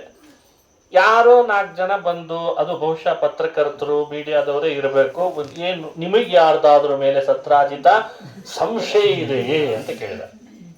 ಏನ್ ಹೇಳಲಿಕ್ಕೆ ಇಷ್ಟಪಡ್ತೀರಿ? ಏನ್ ಹೇಳಿ, ನನ್ನ ಮನೆ ಕಳೆದು ಹೋಗಿದೆ, ದುಃಖದಲ್ಲಿ ಇದ್ದಾನವ, ಇವರು ಬಿಡ್ತಾ ಇಲ್ಲ, ನಿಮಗೆ ಯಾರ್ದಾದ್ರ ಮೇಲೆ ಸಂಶಯ ಇದೆಯೇ? ಅಲ್ರಿ, ಮನಿ ಕಳೆದು ಹೋಗಿದೆ, ನೀವ್ ಯಾರ್ದಾದ್ರೂ ಒಬ್ಬರ ಬಗ್ಗೆ ಅಂತ ಅವನು ಹೇಳದೇ ಇದ್ರು ಅವನ ಬಾಯಿಯಿಂದ ಹೆಸರು ತರಿಸ್ಬೇಕು ಅಂದ್ಕೊತಿರ್ತಾರೆ. ಇವು ಸುಮ್ಮನೆ ಇರ್ತೇನೆ, ಎಷ್ಟು ಸಲ ಕೇಳ್ತಿದಾರಲ್ಲ ಅಂತ. ನಮ್ಮ ಕಡೆ ಈಗಿನ ಭಾಷೆಯಲ್ಲಿ ಟ್ರಿಗರ್ ಮಾಡೋದು ಅಂತ ಒಂದು ವ್ಯವಸ್ಥೆ, ಸ್ವಲ್ಪ ಈಗ ಅದ್ರ ಮೇಲೆ ಬಂದು ಈಗ ಟ್ರೋಲ್ ಮಾಡೋದು ಅಂತಾಗಿದೆ. ಪದೇ ಪದೇ ಟ್ರೋಲ್ ಮಾಡ್ತಾರೆ ಅಂತಾರಲ್ಲ, ಹಂಗೆ ಏನು ಮಾಡಬೇಕು? ಕೊನೆಗೆ ಆ ಸತ್ರಾಜಿತ ಎಲ್ಲೋ ತಲೆ ಒಳಗೆ ಇಟ್ಟುಕೊಂಡು, ಮೊನ್ನೆ 1-2 ದಿನದ ಹಿಂದೆ ಕೃಷ್ಣ ಬಂದಿದ್ದ, ಇಷ್ಟು ಹಾಕಿದ್ರಂತ, ಮುಗೀತಲ್ಲಿ. ಸಾಕು ಓಡೇ ಹೋಗ್ಬಿಟ್ರಲ್ಲ ಪತ್ರಕರ್ತರೆಲ್ಲ, ಎಡಿಟ್ ಮಾಡ್ಬೇಕು ನಾವು ಅಂತ. ಏನ್ ಎಡಿಟ್ ಮಾಡ್ತಾರ್ರಿ? ಅವನ್ನೆಲ್ಲ ಚಿತ್ರಗಳನ್ನ ಹಾಕಿ ಟಿವಿ ಒಳಗೆ ಬಹಳ ಚಿತ್ರಗಳನ್ನ ಹಾಕಿ ಕೃಷ್ಣ ಕಳ್ಳ ಅಂತ ಮುಗಿಸಿ ಕೆಳಗಡೆ ಸಣ್ಣಕ್ಕೆ ಆರೋಪ ಮಾಡಲಾಗಿದೆ ಅಂತ ಹಾಕಿದ್ರು. ದಪ್ಪ ಅಕ್ಷರದಲ್ಲಿ ಕಳ್ಳ ಅಂತ ಹಾಕಿ ಕೆಂಪು ಅಕ್ಷರದಲ್ಲಿ ಕಳ್ಳ ಅಂತ ಹಾಕೋದ, ಬೆಳ್ಳಗಿನ ಅಕ್ಷರ ಸಣ್ಣಕ್ಕೆ ಆರೋಪ ಮಾಡಲಾಗಿದೆ ಅಂತ ಹಾಕೋದು. ಅದನ್ನು ಓದೋರು ಯಾರೇ ಹೇಳಿ ಮುಗೀತಲ್ಲ ಕಥೆ. ಅದಕ್ಕೆ ಅಲ್ಲಲ್ಲಿ ದೊಡ್ಡ ದೊಡ್ಡ ಪತ್ರಕರ್ತರಿಗೆ ಬೇರೆ ಫೋನ್ ಮಾಡಿ ಹೇಳಿಬಿಟ್ರು ಪತ್ರಿಕೆಯವರು, ನಿಮಗೆ ಕೃಷ್ಣನ ಬಗ್ಗೆ ಕಳ್ಳ ಅನ್ನೋ ಆರೋಪ ಬಂದದ್ದಕ್ಕೆ ನೀವು ಒಂದು ಬರೆದು ಕೊಡ್ರಿ ಅಂದ್ರು. ಅವ್ರು ಮುಗೀತವ್ರು. ಗೋಕುಲದೊಳಗಿದ್ದಾಗಲೂ ಕೃಷ್ಣ ಕಳ್ತನ ಮಾಡ್ತಾ ಇದ್ದ, ಮನೆಯಲ್ಲಿ ಬೆಣ್ಣೆ ಕದೀತಿದ್ದ, ಹಾಲು ಕದೀತಿದ್ದ, ಮೊಸರು ಕದೀತಿದ್ದ. ಈ ಸಣ್ಣ ವಯಸ್ಸಿನಲ್ಲಿ ಮನುಷ್ಯ ಏನು ಹಾಬಿ ಬೆಳೆಸ್ಕೊಂಡಿರ್ತಾನಲ್ಲ, ದೊಡ್ಡವನಾದ್ರೂ ಬಿಡಲ್ಲ. ಛೇ ಛೇ ಛೇ ಛೇ, ಯಾಪರಿ ಕೃಷ್ಣನ ಮೇಲೆ ಅಪವಾದ ಅಂದ್ರೆ, ಅದಕ್ಕೊಂದು 4-5 ಜನರ ಆಂಕರ್ಗಳನ್ನ ಅವ್ರನ್ನ ಇವ್ರನ್ನ ಕೂಡಿಸಿ ಆ ಸುತ್ತಮುತ್ತಲು ಇದ್ದವ್ರನ್ನ, ನಿಮಗೇನು ಅಭಿಪ್ರಾಯ? ಅವ ಯಾವ್ದಾವ್ದೋ ದೇಶದ ಕಥೆ ಹೇಳಲಿಕ್ಕೆ ಶುರು ಮಾಡಿ. ಅಲ್ಲೋ ನಮ್ಮ ಭಾರತದ ಹೇಳೋ ಸದ್ಯಕ್ಕೆ ಇಲ್ಲ, ಆ ದೇಶದಲ್ಲಿ ಒಬ್ಬ ರಾಜ ಇದ್ದ ಅಂತ ನಾವು. ಹಿಂಗೆ ಕೃಷ್ಣನ ಬಗ್ಗೆ ಕಳ್ಳತನದ ಅಪವಾದ ಎಲ್ಲಾ ಕಡೆಯಲ್ಲಿ ಹಬ್ಬಿಸಿಬಿಟ್ರಂತ. ಕೃಷ್ಣ ಅಂದ, ಇಷ್ಟು ಅಪವಾದ ಬಂದ್ರೆ ಅಪಕೀರ್ತಿ, ನಾನು ಇರ್ಲಾರೆ ಇಲ್ಲಿ ಅಂತ ಪರಿಹಾರ ಮಾಡ್ಕೊಳ್ಳೇಬೇಕು ಅಂತ ಹೇಳಿ ಅಲ್ಲಿಂದ ಹೊರಟ. 4 ಜನ ಯಾದವ್ರನ್ನ ಕರ್ಕೊಂಡು ಕಾಡಿನಲ್ಲಿ ಎಲ್ಲಿ ಹೋಗಿದೇನೋ ಮಣಿ ಪತ್ತೆ ಹಚ್ಚಿಬಿಡೋಣ ಅಂತ ಪತ್ತೇದಾರಿ ಕೆಲಸ ಮಾಡ್ತಾನೆ. ನೋಡಿದ್ರೆ ಆ ಪ್ರಸೇನ ಅಂತ ಸತ್ರಾಜಿತನ ತಮ್ಮ ಒಬ್ಬ ಸತ್ತೇ ಹೋಗಿದ್ದ. ಅವನ ಹೆಣ ಬಿದ್ದಿದೆ. ಸಿಂಹ ಎಲ್ಲ ಬಂದು ಅವನನ್ನು ಕೊಂದು ಹಾಕಿಬಿಟ್ಟಿದೆ ಅಂತ ಗೊತ್ತಾಯ್ತು. ಸಿಂಹವನ್ನು ನೋಡ್ಕೊಂಡು ಹೊರಟ ಹೆಜ್ಜೆ ಗುರುತಿನಿಂದ. ಅದು ಸತ್ತು ಹೋಗಿತ್ತು. ಅದ್ರ ಮುಂದೆ ಹೋದ ಕರಡಿ, ಅದು ಕೊಂದಿದೆ ಅಂತ ಗೊತ್ತಾಯ್ತು. ಒಂದು ಗುಹೆ ಒಳಗೆ ಹೋದ, ಅಲ್ಲಿ ಕರಡಿ ಇತ್ತಂತೆ. ಜೋರು ಯುದ್ಧ ಮಾಡಿತು ಕರಡಿ, ಯಾಕಂದ್ರೆ ಅದೇ ಬೇಟೆ ಆಡಿ ತಂದದ್ದು ಕರಡಿ. ಆಮೇಲೆ ಆ ಯುದ್ಧ ಮಾಡ್ತಾ ಮಾಡ್ತಾ ಕೃಷ್ಣ 21 ದಿನ ಯುದ್ಧ ಮಾಡಿದ್ನಂತೊಂದು ಕರಡಿ ಜೊತೆಗೆ. ಆಮೇಲೆ ಮುಷ್ಟಿ ಮಾಡಿ ಆ ಕರಡಿಯ ಬೆನ್ನಿಗೆ ಒಂದು ಗುದ್ದಿದ ಕೂಡ್ಲೆ ಅವನು ಕೃಷ್ಣ ಅಂತ ಕೂಗ್ಬೇಕಾದವನು ರಾಮ ಅಂತ ಕೂಗಿದ್ನಂತ. ಯಾಕೆ ಅಂದ್ರೆ ಅವನು ಜಾಂಬವಂತ, ರಾಮಾಯಣ ಕಾಲದವನು. ರಾಮ ಅಂತ ಕೂಗಿದಾಗ ಕೃಷ್ಣನೇ ರಾಮನಾಗಿ ಕಂಡ. ನೀನು ರಾಮಾಯಣ ಕಾಲದಲ್ಲಿ ನಾನು ಕೇಳ್ಕೊಂಡಿದ್ದಿ ಜಾಂಬವಂತ, ಕನ್ಯಾದಾನ ಮಾಡ್ತೀನಿ ಅಂತ, ಅದಕ್ಕೆ ಇವತ್ತು ಮನೆಗೆ ಬಂದಿದ್ದೆ ಅಷ್ಟೇ ನಾನು ಅಂತಂದ ಕೃಷ್ಣ. ಬಂದದ್ದು ಮಣಿ ಸಲುವಾಗಿಯೋ? ಕನ್ಯಾದಾನ ಮಾಡ್ತೀನಿ ನೆನಪಿಸಿದ ಅವನಿಗೆ. ಅವನು ತಲೆ ಬಡ್ಕೊಂಡ, ನೀನು ವೇಷ ಬದಲಾಯಿಸ್ಕೊಂಡು ಬಂದು ನನಗೆ ಅರ್ಥ ಆಗ್ಲಿಲ್ಲ. ನನ್ನ ಸ್ವಾಮಿ ರಾಮ ಕೈಯಲ್ಲಿ ಬಿಲ್ಲು, ಬಾಣ, ಬತ್ತಳಿಕೆ, ಆ ಎತ್ತರದ ದೇಹ, ಅದನ್ನೇ ನೋಡಿ ನೋಡಿ ಯೋಚನೆ ಮಾಡ್ತಿದ್ದವ. ಎಂದೋ ಬರ್ತಾನೆ ರಾಮ, ಬಂದೇ ಬರ್ತಾನೆ ಅಂತ ಕಾಯ್ತಿದ್ದೆ. ನೋಡಿದ್ರೆ ಕೃಷ್ಣನಾಗಿ ಬಂದ್ಬಿಟ್ಟಿದ್ದಿ, ತಪ್ಪಾಯ್ತು, ಕ್ಷಮಿಸ್ಬಿಡು ಅಂತ ಕಾಲಿಗೆ ಬಿದ್ರೆ ಅವನನ್ನು ಎತ್ತಿ ಕೃಷ್ಣ ಆಲಿಂಗಿಸ್ಕೊಂಡು, ಜಾಂಬವಂತ ಎಂಥ ಸೇವೆ ಮಾಡಿದಿ ರಾಮಾಯಣ ಕಾಲದಲ್ಲಿ ನಿನಗೆ ಕೊಟ್ಟ ಮಾತು ನಾನು ತಪ್ಪುತ್ತೇನೆ ಅಂತಂದಂತೆ ಕೃಷ್ಣ. ಯೋಚಿಸ್ಬೇಕಾದದ್ದು ಕೃಷ್ಣನ ಕಥೆ. ಯಾವ ಕೃಷ್ಣನ ಬಗ್ಗೆ ನಾವಿವತ್ತೆಲ್ಲ ಸಮಾಜದೊಳಗೆ ಆಡ್ತಾ ಇದ್ದೇವೋ ಆ ಕೃಷ್ಣ ಅಂದಿನ ರಾಮನೇ ಇವತ್ತು ಬಂದಿದ್ದಾನೆ. ಏನು ವಿವೇಕ ಇಲ್ಲ ಇವಾಗೆಲ್ಲ. ಅವ ದಶರಥನ ಮಗನೇ ಅಲ್ಲ, ಹಿಂಗ ಪುಂಗಿ ಓದಿದ್ರೆ ಹೆಂಗಪ್ಪ? ಅಲ್ಲ, ಇರ್ಬೋದೇನೋ ಇವತ್ತು ನಿಮ್ದೇನೋ ಸರ್ಕಾರ ಸಹಾಯ ಇದೆ, ನಿನಗೆ ಹಿನ್ನೆಲೆಯಲ್ಲಿ ರಕ್ಷಣೆ ಇದೆ. ಭಾರತದಲ್ಲಿ ಇದ್ದು ಹೀಗೆ ಮಾತನಾಡ್ತೀಯಲ್ಲ, ಬೇರೆ ದೇಶದಲ್ಲಿ ಇದ್ದಿದ್ರೆ ನಮ್ಮ ತಲೆನೇ ಬೇಕಾಗಿರ್ಲಿಲ್ಲ, ನಮ್ಗೆ ಯಾಕೆ ಬೇಕು? ಅಂದಿನ ರಾಮನೇ ಕೃಷ್ಣನಾಗಿ ಬಂದ. ಜಾಂಬವಂತನಿಗೆ ಕೇಳ್ದ, ಮಗಳಿದ್ಲಂತ ಅವಳಿಗೆ ಜಾಂಬವತಿ. ಲಕ್ಷ್ಮಿ ವಿಶೇಷ ಸನ್ನಿಧಾನ ಅವಳಲ್ಲಿ. ಕನ್ಯಾದಾನ ಮಾಡುವಾಗ ತಾನು ಬೇಟೆ ಆಡಿ ತಂದ ಆ ಮಣಿಯನ್ನು ಇಟ್ಟೇ ದಾನ ಮಾಡಿದ, ಕನ್ಯಾಮಣಿ ದಾನ ಮಾಡಿದ. ಕೃಷ್ಣ ನೀ ಕೇಳಿದ್ದೆ ಮಣಿ ಕೊಡ್ತೀನಿ ತಗೋ ಅಂದ. ಮೊದಲ ಮಣಿ ಕೊಡು ಅಂದವ. ಮೊದಲ ಮಣಿ ಕೊಡು ಮಾರಾಯ, ಇಡೀ ಊರೂರೇ ನನ್ನ ಬಗ್ಗೆ ಎಲ್ಲ ಪತ್ರಕರ್ತರನ್ನು ಕರೆಸಿ ಮೀಟಿಂಗ್ ಮಾಡಬೇಕಾಗಿದೆ ಅಂತ ಹೇಳಿ ಮಣಿನ ಇಸಿಕೊಂಡು ಜಾಂಬವತಿ ಕಲ್ಯಾಣ ಮಾಡಿಸ್ಕೊಂಡು ಜಾಂಬವಂತನನ್ನು ಅನುಗ್ರಹ ಮಾಡಿ ಭಕ್ತವತ್ಸಲ ಭಕ್ತಾಪರಾಧ ಸಹಿಷ್ಣು ಶ್ರೀಕೃಷ್ಣ ಅವಳನ್ನು ಕರ್ಕೊಂಡೇ ದ್ವಾರಕೆಗೆ ಬಂದ್ರೆ ಸತ್ರಾಜಿತನ್ನು ಕರೀಲಿಕ್ಕೆ ಹೇಳಿದ, ಹಿರಿಯರನ್ನು ಸೇರಿಸಿದ. ಎಲ್ಲ ಸಭೆ ಒಳಗೆ ಈ ಮಣಿ ಕಥೆ ಎಷ್ಟು ಅಂತ ಪ್ರಸೇನಾದನ ಕುತ್ತಿಗೆಗೆ ಹಾಕೊಂಡಿದ್ದ. ಸಿಂಹ ಕೊಂದು ತಾನು ತಗೊಂಡು ಹೋಯ್ತು, ಕರಡಿ ಕೊಂದು ತಾನು ತಗೊಂಡು ಹೋಯ್ತು, ಕರಡಿ ನನ್ನ ಕೈ ಕೊಟ್ಟಿದ ನೋಡ್ರಿ, ನಾನಂತೂ ಅದನ್ನೇನು ಮಾಡಿರ್ಲಿಲ್ಲ. ಇದನ್ನ ತಗೊಂಡು ಬರೋ ಅಷ್ಟರಲ್ಲಿ ಮತ್ತೆ ಇವಳು ಬೇರೆ ಸಿಕ್ಕಳು ಅಂತ ತೋರಿಸಿದ ಜಾಂಬವತಿಯನ್ನ. ನಾನಾಗಿ ತಗೊಳ್ಳಿಲ್ಲ, ಅವಳಾಗಿ ಬಂದ್ಲಷ್ಟೇ ಅಂತ ಅವಳ ಮೇಲೆ ಹಾಕಿ ಅವ್ರ ಅಪ್ಪನ ಮೇಲೆ ಹಾಕಿ ಆ ಮಣಿನ ಆ ಸತ್ರಾಜಿತನ ಕೈಗೆ ಒಪ್ಪಿಸಿ, ನೋಡು ಈ ಮಣಿಗೂ ನನಗೂ ಸಂಬಂಧ ಇಲ್ಲ ಅಂದ. ಸತ್ರಾಜಿತನಿಗೆ ಬೈಲಿಕ್ಕೆ ಪ್ರಾರಂಭ ಮಾಡಿದ್ರಿ ಎಲ್ರು. ಅನ್ಯಾಯವಾಗಿ ಕೃಷ್ಣನ ಮೇಲೆ ಅಪವಾದ ಹಾಕಿದೆ ಎಲ್ಲೋ. ಆ ಪತ್ರಿಕೆಗಳೆಲ್ಲ ಬದಲಾಗಿ ಬಿಡುದು ತಕ್ಷಣಕ್ಕೆ. ಅವಾಗ ಏನ್ ವಿಚಿತ್ರ ಬದಲಾವಣೆ ನಮ್ಮ ಕಡೆಯಲ್ಲೆಲ್ಲ. ಈ ಅಪವಾದದ ಬಗ್ಗೆ ನಿಮ್ಮ ಕಾಯ್ದೆ ಏನ್ ಹೇಳ್ತದೆ, ಹಿಂಗೆಲ್ಲ ಶುರು ಮಾಡಿಬಿಟ್ರು. ಅವಾಗ ಹೊಸದೇ ರೂಟು. ಎಲ್ಲ ಕೃಷ್ಣನ ವಿಷಯನೇ ಮರ್ತೋಯ್ತಲ್ಲ. ಕೃಷ್ಣ ಅಂತ ಅಲ್ಲವೇ ಅಲ್ಲ ಅಂತ ಸಮಸ್ಯೆ. ಹೆಂಗ್ ಹೇಳ್ತದೆ, ಏನ್ ಮಾಡ್ತದೆ, ಅಪವಾದ ಅನ್ಯಾಯವಾಗಿ ಹಾಕಿದ್ರೆ ಏನ್ ಶಿಕ್ಷೆ, ಇದ್ರ ಬಗ್ಗೆ ಚರ್ಚೆ. ಅವಾಗ ಥೋ ಥೋ ಥೋ ಥೋ ಸತ್ರಾಜಿತನಿಗೆ ಮುಖ ಎತ್ತಲಿಕ್ಕೆ ಆಗ್ತಾ ಇಲ್ಲ. ಎಲ್ಲಿ ಹೋಗ್ತಾರ ಅಲ್ಲಿ ಒಂದೇ ಕೇಳೋರು. ಅನ್ಯಾಯವಾಗಿ ಕೃಷ್ಣನ ಮೇಲೆ ಅಪವಾದ ಹಾಕೋದೇನೋ, ಸ್ವಲ್ಪ ಯೋಚನೆ ಮಾಡಿ ಮಾತಾಡ್ಬೇಕು. ಮಾತಾಡುವಾಗ ಅವನಂತಿದ್ದಾನೆ, ನಾನ್ ಮಾತಾಡೋ ಪುರುಸತ್ತಿಲ್ದೆ ಓಡಿ ಹೋಗ್ಬಿಟ್ರು ಎಲ್ಲ ಪತ್ರಕರ್ತರು. ಇವತ್ತು ನನ್ನ ಮೇಲೆ ಬರ್ತಿದ್ರು. ಏನೇ ಆಗ್ಲಿ ಹಾಗೆ ಮಾಡಬಾರ್ದಾಗಿತ್ತು ಸತ್ರಾಜಿತ. ಎಲ್ಲರೂ ವಿರೋಧ ಮಾಡ್ತಾ ಇದ್ದಾರೆ. ಮೊದಲು ಹಂಗ್ ಮಾಡಿದ್ರು, ಈಗ ಹೇಗೆ ಮಾಡಿದ್ರು. ಆಮೇಲೆ ಸತ್ರಾಜಿತ ಯೋಚಿಸಿದ, ಇದು ಹೀಗೆ ಬಿಟ್ರೆ ಹೆಚ್ಚು ಬೆಳವಣಿಗೆ ಆದ್ರೆ ಇನ್ನೂ ದುಃಖ ಆಗ್ತದೆ ಅಂತ ಅವನಿಗೆ ಮನಸ್ತಾಪ ಆಯ್ತು. ಅವನಿಗೆ ಅರ್ಥ ಆಯ್ತು, ಅಂದೇ ಕೃಷ್ಣ ಮಣಿ ಕೇಳ್ದಾಗ ಕೊಟ್ಬಿಟ್ಟಿದ್ರೆ ಈ ಪರಿಸ್ಥಿತಿ ಬರ್ತಿರ್ಲಿಲ್ವೇನೋ ನನಗೆ ಅಂತ ಲೋಭ ದೂರ ಆಯ್ತು. ಅವನು ಸರ್ವಸ್ವ, ಅವನು ಸರ್ವಸ್ವ, ಅವನು ಸರ್ವದೈವ ಅಂತರ್ಯಾಮಿ. ಅವನ ಬಗ್ಗೆ ಅಪವಾದ ಹಾಕಿದ್ದು ನಂದೇ ಅಪರಾಧ ಅಂತ ಅನಿಸಿ ಕೃಷ್ಣನ ಹತ್ರ ರಹಸ್ಯ ಭೇಟಿ ಮಾಡಿ ಹೇಳಿದ್ದಂತೆ, ಕೃಷ್ಣ ಹಿಂದೇನಾಯ್ತು ಮರ್ತು ಬಿಡು, ಈಗ ಬೇಡ, ನಾನೇ ಮಾಡಿದ ಅಪರಾಧ ನೀನೇ ಕ್ಷಮಿಸ್ಬೇಕು. ಎಲ್ಲಿವರೆಗೂ ನೀನ್ ಕ್ಷಮಿಸಲ್ಲ ಅಲ್ಲಿವರೆಗೂ ಬಿಡಲ್ಲ ನಿನ್ನ ಕಾಲು ಅಂತ ಗಟ್ಟಿ ಹಿಡಿದು ಹೇಳಿದ್ದಂತೆ. ಈ ತಪ್ಪಿಗೊಂದು ಪ್ರಾಯಶ್ಚಿತ್ತ ಅಂತ ಹೇಳಿ ನನ್ನ ಈ ಮಗಳಿದ್ದಾಳೆ ಸತ್ಯಭಾಮೆ ಕೊಟ್ಟು ನೀನು ಅಳಿಯ ಆಗ್ಬಿಡು, ಎಲ್ಲಾ ಪತ್ರಕರ್ತರು ಬಾಯಿ ಮುಚ್ಚಿಬಿಡ್ತಾರೆ ಅಂತಂದವ. ಅಳಿಯ ಆದ್ರೆ ಮತ್ತೆ ಯಾರು ಮಾತಾಡ್ತಾರೆ? ಅಯ್ಯೋ ನಾವೇನೋ ಅನ್ಕೊಂಡಿದ್ವಿ, ಬಿಟ್ಬಿಡೋಣ ರೀ, ಬೇಡ, ಅವ್ರ ಸಹವಾಸ, ಅವರೆಲ್ಲ ಒಂದೇ ಇರ್ತಾರೆ ಅಂತ ಹೇಳಿ ಸತ್ರಾಜಿತನೂ ಬೇಡ, ಕೃಷ್ಣನೂ ಬೇಡ ಅಂತ ಹೇಳಿ ಅವ್ರನ್ನೂ ಕರೆಸಿ ಇವ್ರನ್ನೂ ಕರೆಸಿ ಕಲ್ಯಾಣ ಮಾಡಿ ಕೊಟ್ಟು ಕೈಯಲ್ಲಿದ್ದ ಮಣಿಯನ್ನ ಹಿಡಿದು ಆ ಪಾಣಿಗ್ರಹಣ ಮಾಡುವಾಗ್ಲೇ ಮಣಿ ತಂದು ಕೃಷ್ಣನ ಕೈಗೆ ಮೆಲ್ಲನೆ ಇಟ್ಟಂತೆ ಸತ್ರಾಜಿತ. ಮಾರಾಯ, ಇದೊಂದು ಮಣಿ ಸಲುವಾಗಿ ಏನೆಲ್ಲ ಆಗೋಗಿದೆ ನಂದು, ಅವಳನ್ನೂ ತಗೋ ಮಣಿನೂ ತಗೋ ಅಂದಂತೆ.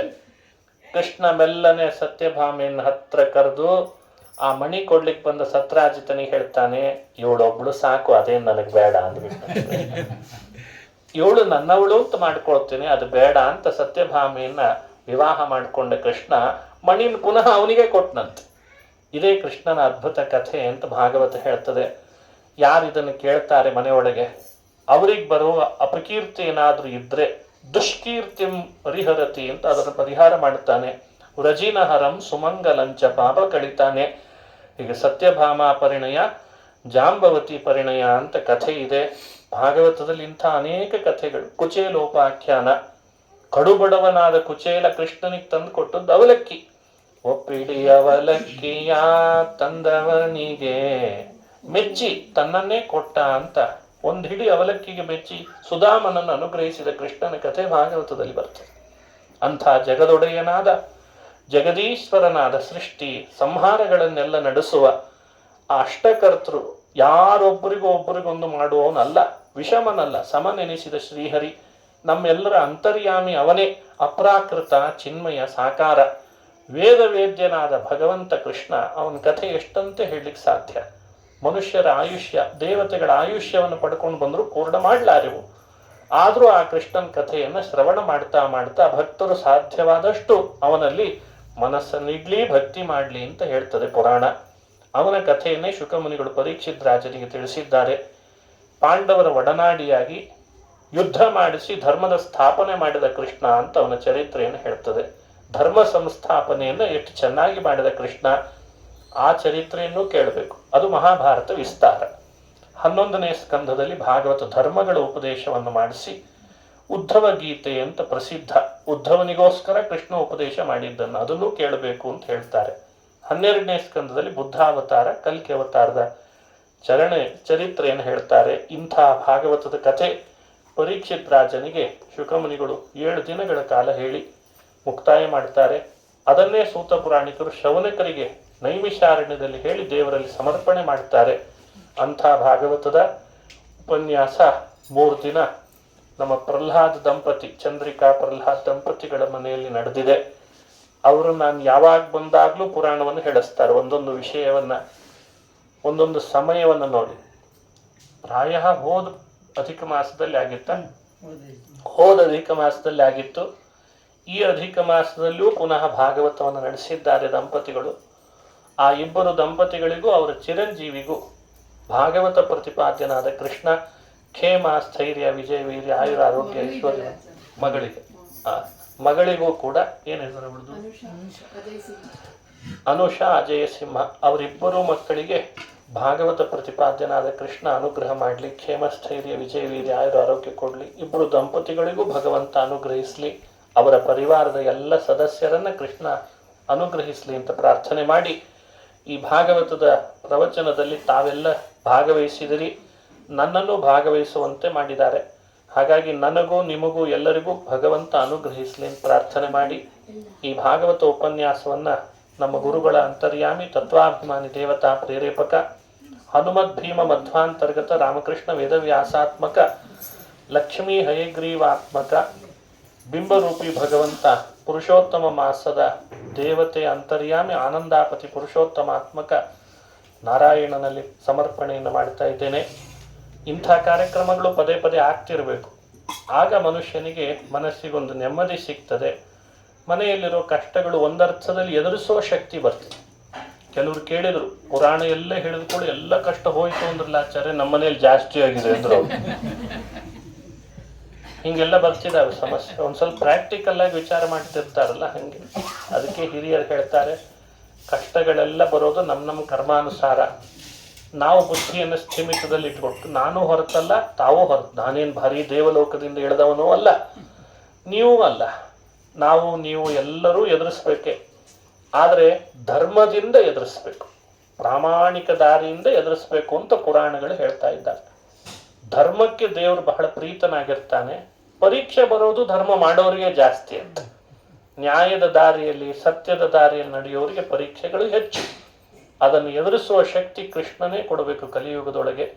ಅವನು ಕೊಡುವಂತೆ ಆಗ್ಲಿಕ್ಕೆ ಇಂಥ ಪುರಾಣದ ಕಥೆಗಳು, ಇಂಥವುಗಳ ಶ್ರವಣ ಹಾಗೂ ಉಪನ್ಯಾಸ ಪಾರಾಯಣಗಳನ್ನೆಲ್ಲ ನಾವು ಮಾಡಿ ಆ ಸನ್ಮಾರ್ಗದಲ್ಲಿ, ನಮ್ಮ ಹಿರಿಯರು ಹಾಕಿಕೊಟ್ಟಂಥ ಮಾರ್ಗದಲ್ಲಿ ನಾವು ಸಾಗುವಂತಾಗಲಿ ಅಂತ 2 ಕಿವಿ ಮಾತನ್ನು ಹೇಳಿ, ಉಪನ್ಯಾಸದ ಮಧ್ಯದಲ್ಲಿ ಏನೇನೋ ಉದಾಹರಣೆಗಳು ಬರ್ತಿರ್ತವೆ.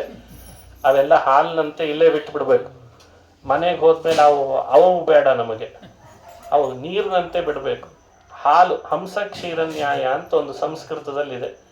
ನಾನು ಮಾಡಿದ ಉಪನ್ಯಾಸದಲ್ಲಿ ಯಾವುದೋ ಲೌಕಿಕ ಉದಾಹರಣೆ ಕೊಟ್ಟಿದ್ರೆ ಅದೇನೋ ಆ ಸೆಕ್ಟರ್ನಲ್ಲಿ ಇರೋರಿಗೆ ದುಃಖ ಆಗಬೇಕು ಅಂತ ಕೊಟ್ಟಿರಲ್ಲ.